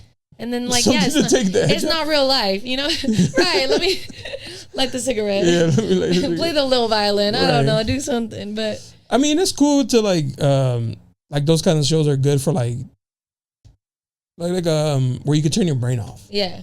But then, like, tying in with like online dating, like, did you ever have to do that, or were you not even a part of that because you've been in a relationship so long? Yeah, like when online dating became a thing. Oh, you were already out the woods. I was already out that shit. You should be thankful. But I wouldn't have done it. Anyway. And here's why. Okay. I think people in general should play to their strength. Okay. Online dating is like Instagram. So like shooting the shot at your DM, shit like that. Those type of places are, the first thing is like the visual. Mm-hmm. So you have to grab their attention like that. Yeah. Your personality is not going to come out online in a picture. That's true. It's like off. It is based off looks. Off the rip, right? Yeah. And I'm not saying like, damn, bro, you ugly shit. But if you chop, you chop. Yeah, Embrace you chop. But work with what you got, baby. So I don't think you got to leave those to like to a certain demographic. I'm like, bro, I need to like, people, yeah. I need a hee hee ha ha you like so you can see like the personality, bro. Right. Like, so I play to my strength. That's all. Okay. So I wouldn't have done like the online shit. That makes sense. I think that's where like a lot of people probably find a hard time with it is because you don't get the personality part, and then it's like when you do base it off of looks, and then say you're going on all these dates, and then it's like, well, shit, then the personality don't hit either, and right? Then well, what's going on? Yeah, and I like the organic. Me too. Like I have zero fear to walk up and talk to random people. Me too. So I wouldn't have had an issue being at the grocery store and like chopping up some. And I was in sales for a long time, so I know how to talk to people. Yeah. Like I know how to like achieve something without making it obvious that that's what I'm going for. Yeah, yeah. Like I build a rapport first and then you gotta make it seem like it's their idea or something. Yeah, not like manipulate, but like I build a rapport, get to know what you're looking for, what you need before I offer like anything. Yeah. Because I may not be the right person for you, so why waste both of our times? But I'm not afraid to go and randomly talk up to a girl. Whereas people I think who do the online thing is because they do have like that, like I don't know. I ain't comfortable just walking up and talking to random women or some shit. Yeah. So it's like they each have their own value. We need to bring that back. We need to bring back people who got game for real, okay? All right. You've never had a DM that worked? If I did have a DM that worked, it's not because of the DM. It's because of what he looked like. If I'm being like, if I'm keep it honest, yeah, come on. Yeah. The DM just gave him the opportunity, but it wasn't the DM. No. I had heard a girl tell me years ago, she's like, there's no such thing as game. Like if the girl finds you attractive, no matter what you say, it's going to work. Yeah, I think for certain things, yes. Maybe to like open the door, but after a while, you're going to be like, all right, he's boring as fuck. Yeah. Or I'm talking to a bird and shit, like a male bird. Yeah. No, facts. I think a male bird, like men who call women bitches all the time to like talk about women. I'm like, why are you saying that word? You saying that word too much. Like I don't like it. Like you too comfortable saying that shit. Like calm down. Like real sassy. Yeah, like the sassy man epidemic. I hate to talk about it, but like sometimes it does have an effect on me. I'm like, why are you acting like the bad bitch? Like chill out. You guys want to be the bad bitch so bad? Yes. And it really, like I have encountered a decent amount of men who I like that. I'm just like, I don't want to deal with you. Real like the be a man. I'm the prize type shit. Be a man. Be a man, please. Please. Oh my gosh, I want to do this thing. Okay. Social experiment. Hear me out. Run it. Hear me out. Walk with me here. I want to do a social experiment where I get on Hinge, because mind you, I have a Hinge, but I'm kind of like you where I could talk to anybody, but I don't feel like I need it. Right. And I just have it just to have it. But I want to use it like in a way. Social media type shit. Exactly. I want to use it in a way where I'm going to pick 3 candidates, okay? And I've talked about this before with my family and my friends. I want to pick 3 candidates. Everybody pull up to my house, for example. All 3? All 3. Are they aware of this? I'm sorry, I'm going to ask questions. No. In this very breakdown, go ahead. Yeah, very aware of this. So it's like, hey, you and 2 others will be here. Mm-hmm. Be prepared. Meet at this place and time. Right. I'm going to have my mom and my best friend. Oh. With me. We're going to be the judge. Oh, shit. Like a talent show. You picking up what I'm putting down. So there's 3 rounds. Each person gets eliminated at each round. The last person standing still has to audition. To get the date. Okay. But I want my mom and my best friend there. I was like, to make it fun. Entertainment. And like, I need a second set of eyes. You know what I'm saying? So the first round is going to be, they got to either repair something or change a spare tire. First round. That's kind of like survival. Yeah. Like there's challenges. Challenge 1. I need a man's man. I need somebody that like, if I'm in distress, I got to be able to rely on you. Right. Like I got AAA, but can I call you? Right. I need you. Yeah. So that's the first round. Because AAA, you only get like 3 or something. I got AAA. My car be breaking down. I got AAA. You got that premium shit. Yeah, they saved me. All right. Second round. Stage 2. So after stage 1, somebody's out. But I think that'll be quick because somebody's going to be like, well, I don't know. Oh, thank you. You're cut. Eliminated. Thank you.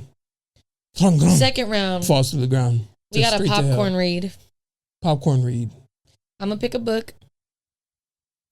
I'm gonna pass it around. You got to be able to read at least a paragraph of basic words. Big words, okay. If you can't say it, cool. I'm not gonna hold you. What are you looking for?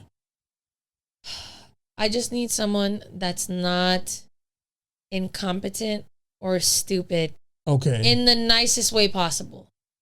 I'm gonna ask, how are you getting that from them reading a paragraph? If they're dyslexic, they get a pass. Okay. But if they can't, then there's a literacy issue. Okay. Which I'm not saying anything bad against that. They just, not for you. You get booted. Yeah. Like they just have to have It is a challenge at the end of the day. Yeah, because I mean, I like to read, and if you're not able to engage in certain conversations or like be knowledgeable about certain things, and that's another thing, being having a willingness to learn, like that also has to play a part in it. If you can't popcorn read, if you can't, just I'm sorry, you're booted. Eliminated. And then the last one, one man standing. One man standing. See, and that's where I'm having a tricky part. That's because what's the challenge? What's the challenge? Because you're saying you want a man's man. I want a man's man.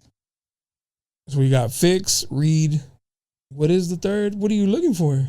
Cook? That might be. Hold on. I think you cook me up a basic egg and fucking weenie or some shit. Or we can maybe give options. If you can make me laugh. Okay. You could cook. I'll take one of the two. Okay. I'm pretty simple like that. All right. Extra points if they get both. Extra points. I kind of think this could be a show. See? Yeah. You get what I'm saying? And then maybe people do find love. Or if not, go on a date. And I wish people set more people up on like, oh, I got a homie for you. Or I wish that was more of a popular thing, how it was back in the day. I think it's because back in the day, there was no social media. So it's like you couldn't meet your friends' friends how you could now, like they find you in the tagged photo. And That's true. That's true. Back then it was like, I have a friend. And then you gotta, like, you're putting all your faith in this one person, like, well, you know me. Yeah. Please don't do me wrong. Right. And then sometimes they did you wrong as fuck. Yeah, exactly. Yeah, I like your idea though. Okay. So maybe, maybe we can make something of that. Yeah, I feel like definitely like an audition, like at an Airbnb. Yeah. I put out like a tire. Hey, ready, go. Because I think the pop the balloon shit is a little superficial. Yeah. And it's just, I'm tired of it. Yeah. I'm tired of it. And like going back to like Love Island, like maybe there's a way where we can like curate something else for other people to like meet people. Oh, oh my gosh, I just talked about this with someone today. And because you're a photographer, this just makes sense. The blind photography shoots where people who want to go on a blind photography shoot, like a date, go on a date and do like a shoot together, like a couple. They're supposed to act like a couple and then see if they hit it off. That could be that's a good one, actually. That's a good one. I thought that was so interesting. You should do it like maybe during around Valentine's Day, just for the sake of like the my single folk. Yeah, just for funsies. Like it doesn't even have to be nothing serious. Here's the problem. I would only want to bring the best together. Like the best. Yeah, so like if you were in it, I'm not gonna get you just like whatever. Anybody. Oh, yeah. It'd have to be like, I can't do her like that, bro. I gotta get her something that she could possibly. Okay, well, what if you do something like, okay, put it on the Instagram maybe like a month before. Hey, whoever wants to enroll in this, DM us. We'll put you in a thing. Have them fill out like a 5-question questionnaire. And then that way you can kind of gauge what they're looking for. And then I guess at that point you play matchmaker and see like, all right.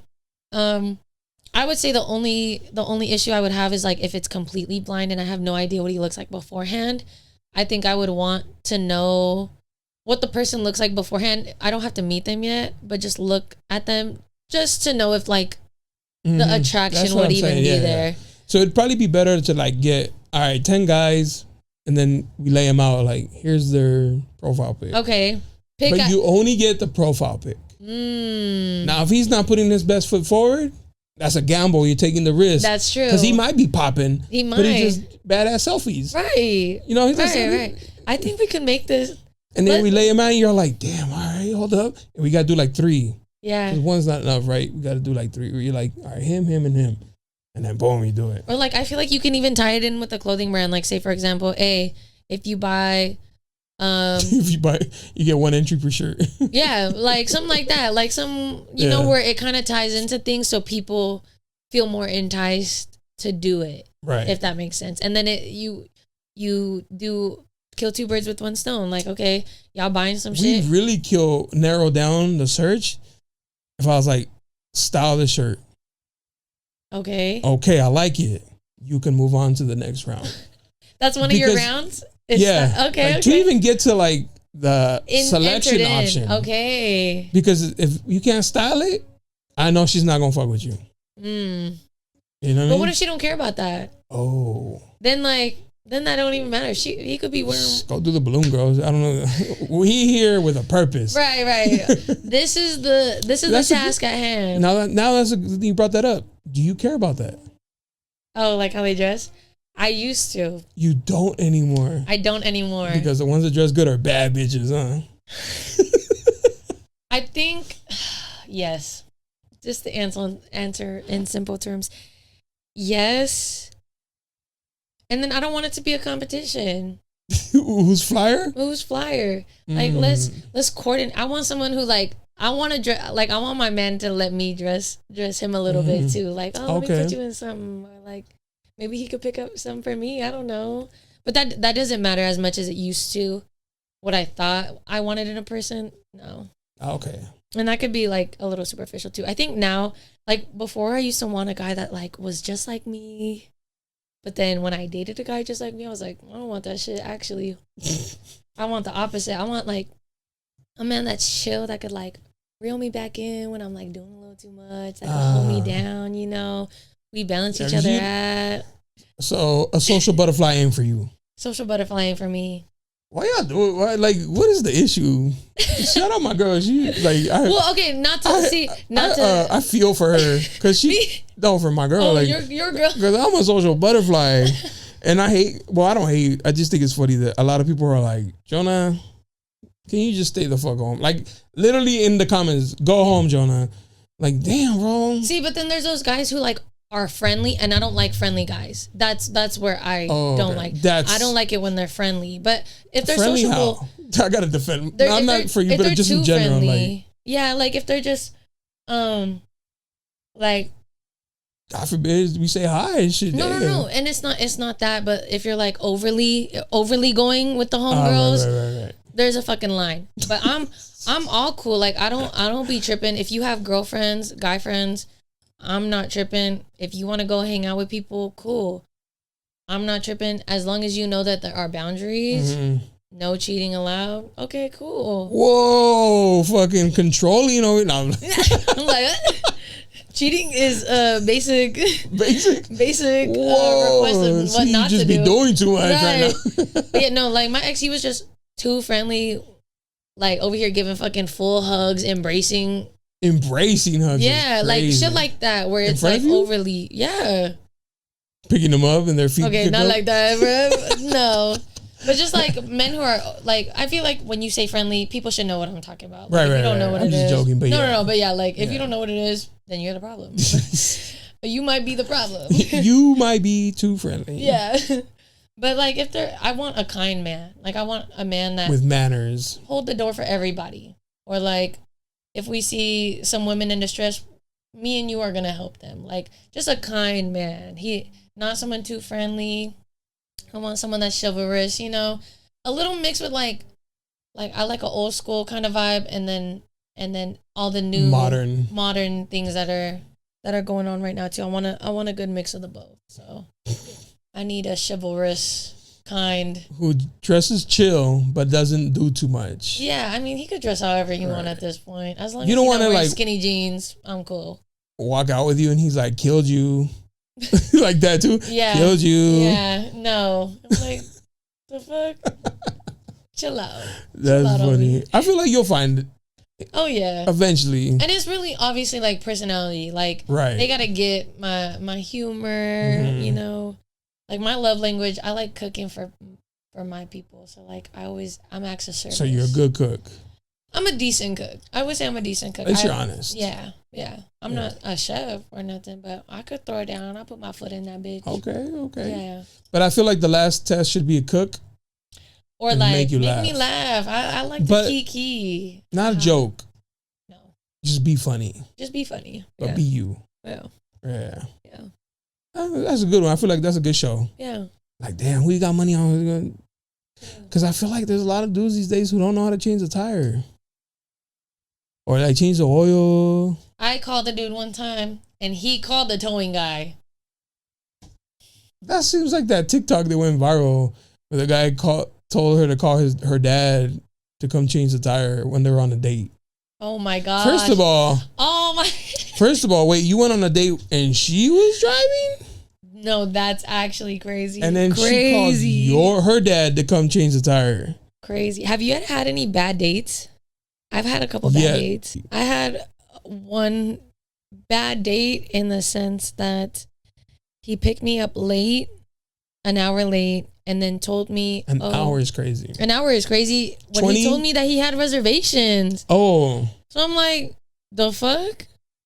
There's a 15-minute grace period. Not no hour. Right. So he picks me up late, and then he picks me up in a nice car, but that car is not his. Okay, so I'm like, how'd you know? Because I've been in his car before, and I know that this is not his car for a fact. Like, it was a really nice BMW. He was just, I felt like doing the most. But you already seen his car? Yeah, I already saw his car. Did he know you saw him? Huh? I went in his car before. Oh, so what was he doing? I don't know. Maybe because he had told me, we're going to go to a nice restaurant. Maybe he rented the car to make it fancy and a special occasion, which, okay, cool, whatever.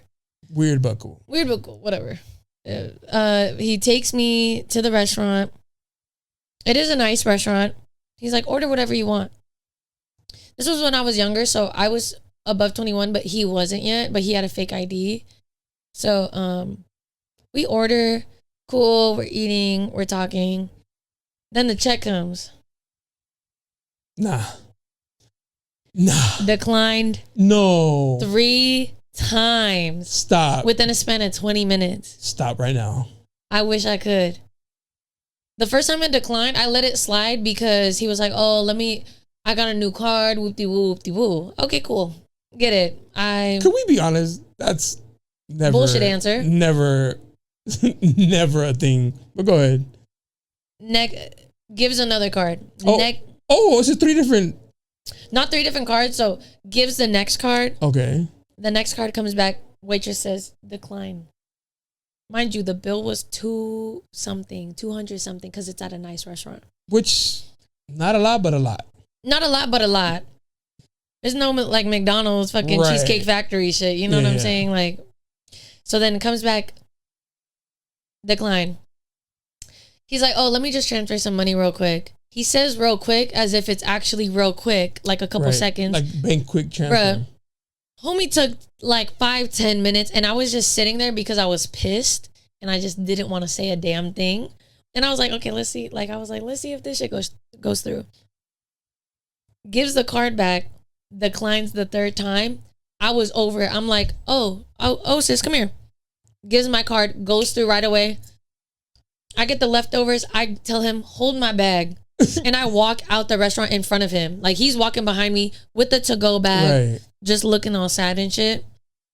We get in the car. I'm like, take me home. He's like, I had something else planned after this for it. The fuck you got planned? Am I going to pay for it? The fuck are you talking about? Am I going to pay for it? It's crazy. He's like, well, no, because now I have enough for that. So then I'm like, no, take me the fuck home. It was a silent car ride home. He comes back the next day because I had forgotten something in his car. And I'm chilling with my mom, and I'm so pissed because I'm like, Mom, I don't even want to... You just spent $200 that you weren't even thinking of spending, for sure. Thank you. I don't even want to deal with this man right now, Mom. Can you go get the stuff outside from him? And then she's like, yeah, I'll go get the stuff. She gets the stuff. And then he texts me and he goes, damn, I really wanted to see you. I could send you a cash app of what I owe you from yesterday. Bruh, I added an extra $30 for inconvenience tax. That's what I call that shit. So yeah, he ended up like cash apping me everything. and then some. The full amount? The full amount, and then whatever added, like $30 I added extra. Bold if he would have done like half. Shit. I was too kind at that point. So then he does that day, right? And I'm so pissed at this whole situation that I'm like, Mom, let's just chill, watch movies. I don't want to go nowhere. I don't want to do nothing. That same day, another dude that I was talking to texted me talking about, oh, I want to see you. Let me bring you food. Comes by, brings me and my mom some Chick-fil-A and some flowers that I didn't ask for. I was like, this makes up for the night that I just fucking had. So I'll take it. But you can't tell him though. Oh, I told him. Oh, you told him you went on a date? Yeah. That's what's up. Yeah. I literally was like, oh, I had to pay for a date last night. You want to come by and bring me food? He was like, oh, fuck yeah. And then brought me some flowers. He wasn't shit either though. Oh, but that's besides he just had the point. money though. Yeah. So he had enough to cover the meal. And he didn't care to like spend time with me. He just dropped off the shit. Oh. And me and my mom just had free lunch. And I was like, at least I got something out of it. So. Damn. Yeah. But that was my bad date. Damn, that sucks. I feel bad for him. Because I want to know like what happened. And how did you transfer but it didn't go? Or were you really transferring or were you scrambling? Like texting. Yeah. Hey, yo, everybody send me a 20 right now. Right now. I'm down bad. I took this girl on a date and I can't pay. I think the process is like, help me out because I might not be able to close it. Right. But in reality, it was already done. Like you were still going to go home. There was no saving it, right? There was no saving it. By the second or the first decline? By the second. You gave the first one chance? Little grace? But the second one? Nah. Come on, bro. What we doing? And then to be fair, if he really wanted to get to know me, he would know that I don't even care for no fancy date like that. That part. And like we could have gone to fucking Cheesecake Factory as much as people hate on that shit. Why do they hate on it? I don't know. Women I love Cheesecake Factory. It. Not me. Shit, that's my mom's favorite restaurant. I don't think women hate on it. They just think it's not good enough for a date.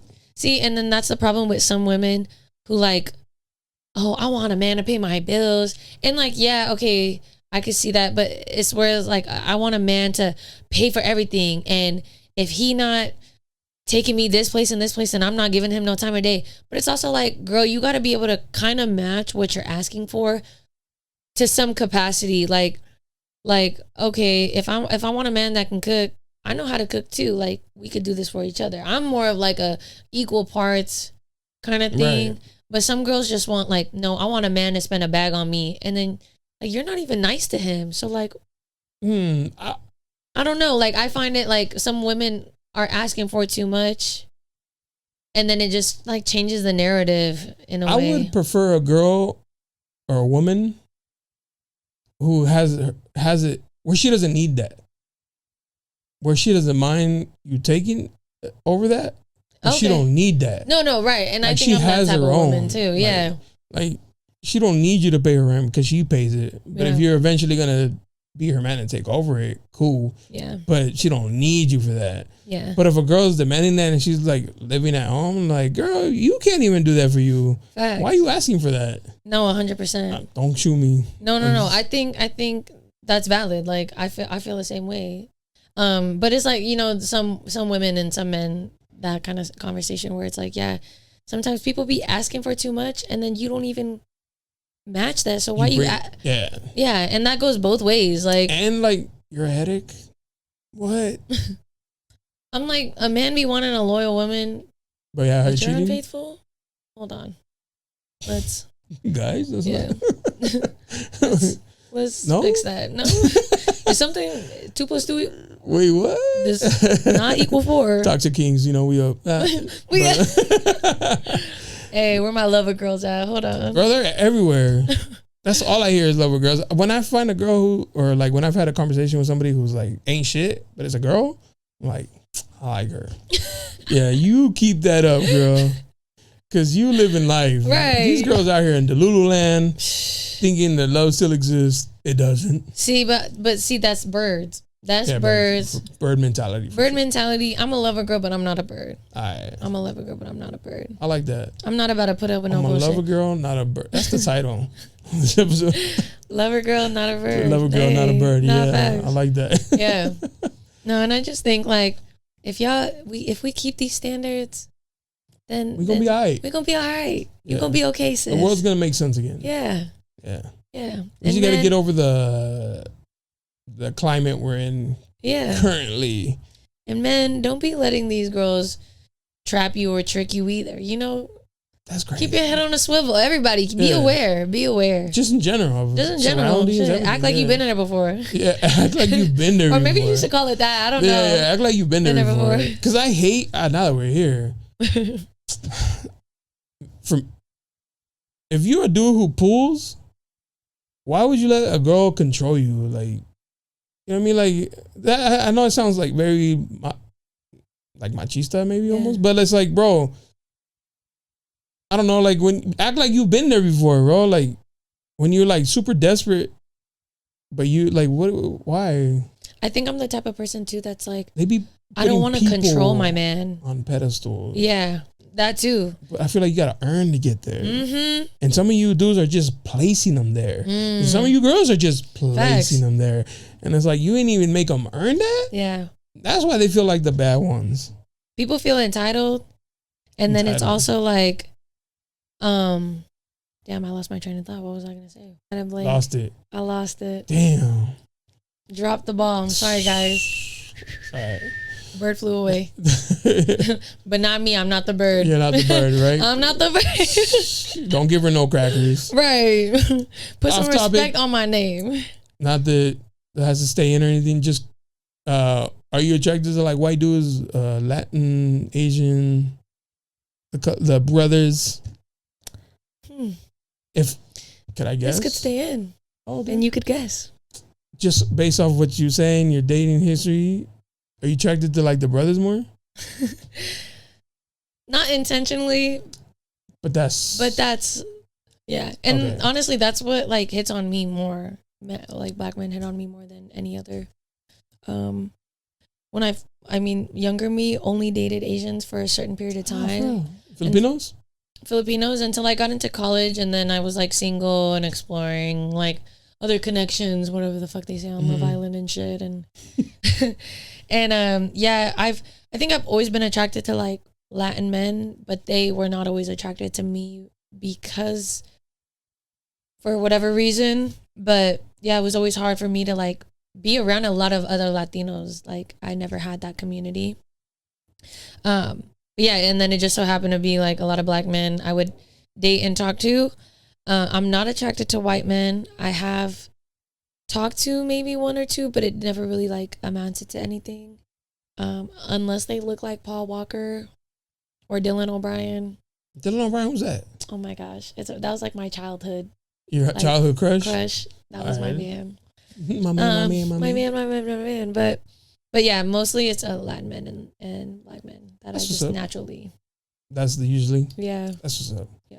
And I think there's just like a cultural thing, like with white men that I have a disconnect with, that I just don't want to have to explain myself or like explain shit.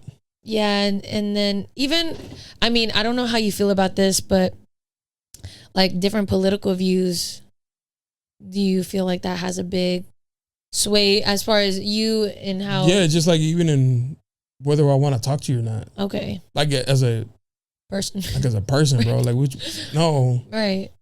Pass. No. Right. Hard pass. Okay. But no, and I'm kind of the same way. Like I'm not a huge, we got to talk to politics all the time. Right. Like I'm not going to give you like policies and breakdowns. Yeah. I'm on like the moral ground of it. Like, yeah. You can, as basic, bro, like, wait, you don't believe in like human rights? Right. I don't, there's nothing, it doesn't matter what you say. Yeah. I have nothing to talk to you about. Right. Like the conversation ends here. And we're cool. Yeah. I was actually at a work training and it was like people from different parts of the country. So we had dudes from like Tennessee, Alabama, Texas, California. And they like randomly grabbed some of us and put us in a van to go get dinner. And like, and I'm always, paying attention, observing, listening, very much listening to like keywords, details. Because all I need is one word, and I'll be like, I know what you about, and I don't want to talk to you. Yeah.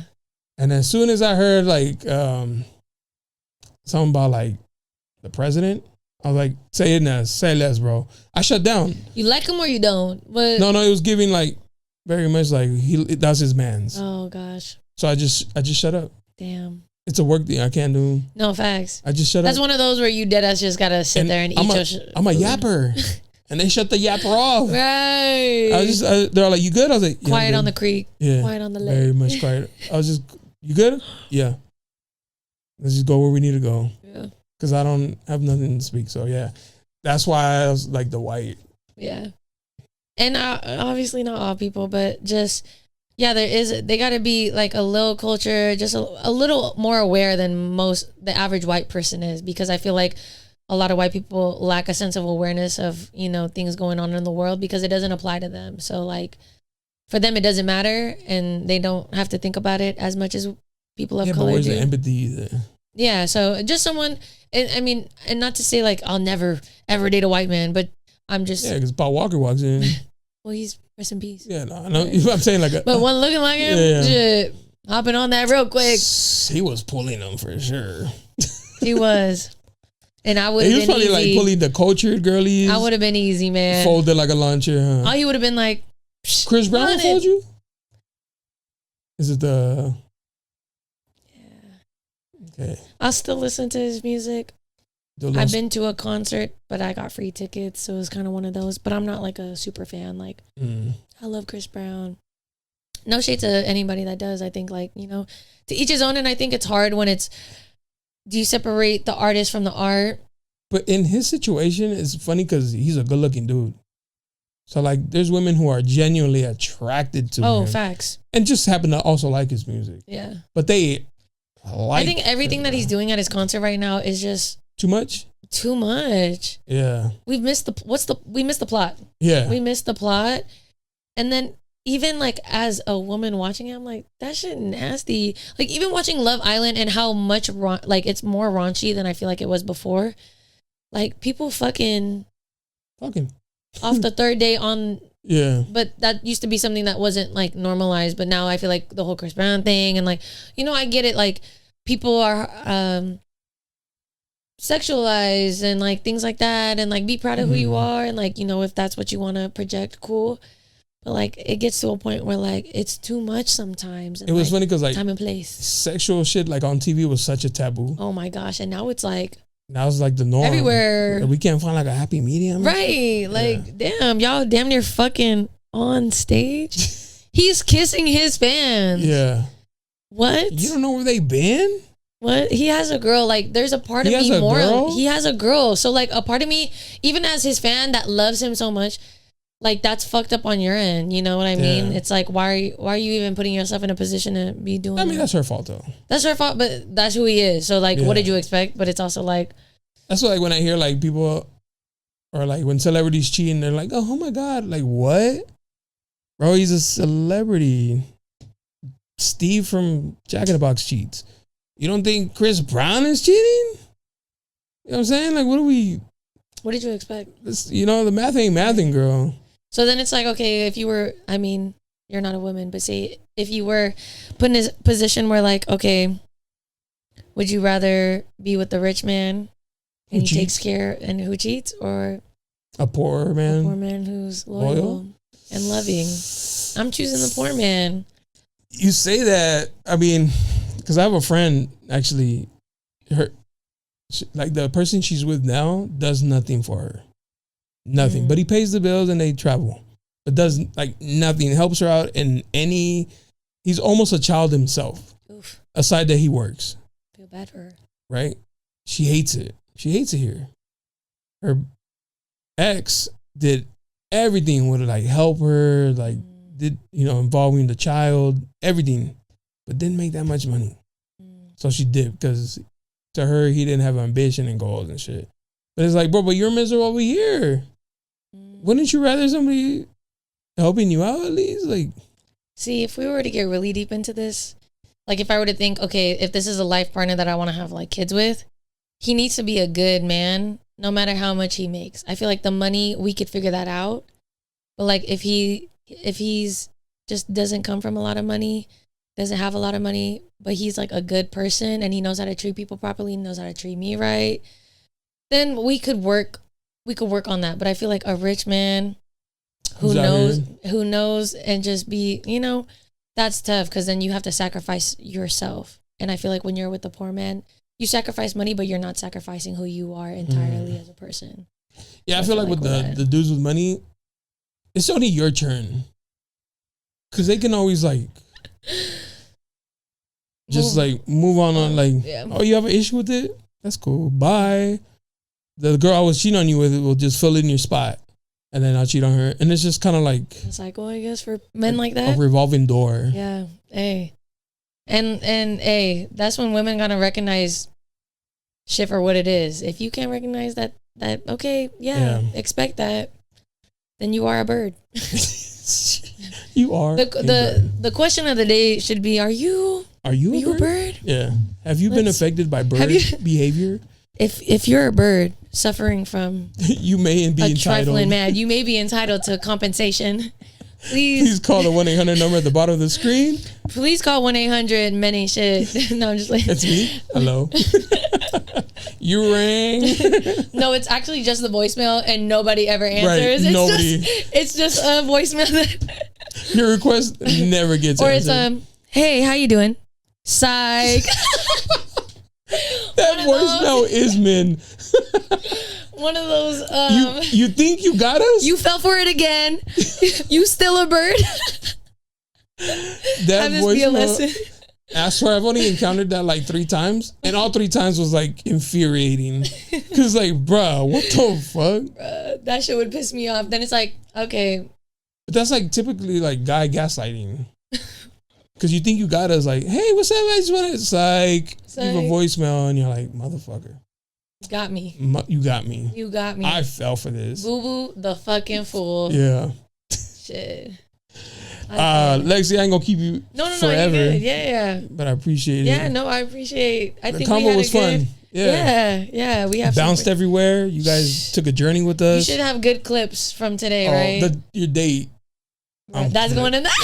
That's it's okay. Clip. We didn't expose his name. It's all right. But I'm gonna add a bleep like you did. You know what I'm saying? Like I'm gonna spice it up. And I'm gonna be like, what? No, that's the homie. No. No, let me say it right now, and then you can just bleep it. Okay, right. Like, okay. What was this horrible dates guy's name? I'm not even shocked. What was your bad date's name? I don't remember. You're fucking lying, fool. I promise. He's lying. I promise you. He's lying. He's being. He don't want to expose nobody. If I saw her, I'd be like, oh yeah, I remember her. I can't. 1, 2, remember 3. Nothing. Yeah. My best guess, Stephanie. Stephanie. That's my best guess. Yeah. I'm gonna be honest. I call her Stephanie. You call her Ebony. It's all a blur. It's just life is a blur. Before wifey. Yeah. Nothing existed. Nothing was right in the world. Everything was fucked up. Everything was like blurry. There was no. And then I met her and I was like, whoa. Everything aligned, bro. Hey. People with 20. This is what you see? Oh my God. Hey, bro, I'm hoping that's me. Wherever my man is out there. Because right now everything's a little blurry, but you be yeah, everything's blurry. Let me put on my glasses and see my man. Clearly, yeah. What's your Instagram so they can find you, slide in the DM, get rejected, or if they're good looking enough. Get a LOL. You miss all the shots that you don't take. So Michael Scott. Shoot them. Yeah. My Instagram is Big Lexi. It's Lexi, but it's spelled ITSLEXXVI_.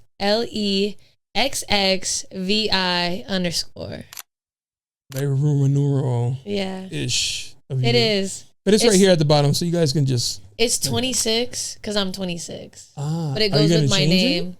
Probably. I'll probably change it. Keep it going, But then when you get to 30. Shit, ain't nobody going to my age. Oh, I was gonna say because then it's like XXX, and then it's like that's true. Where's the link? Yeah, that's true. You know what I'm saying? Yeah. Anyways, I appreciate you for sliding through. Thank you for having me. The combo was great. You're very funny. Oh, you think I'm funny? Say that again. What'd you say? Yeah, you know what I mean? Now you're hilarious. I appreciate you. And till next time. Peace. Deuce. Yeah. You looking for me, you can find me at the spot. Chopping it up with Jonah, we talking about what's hot on the block. Up in Dago, man, we bumping.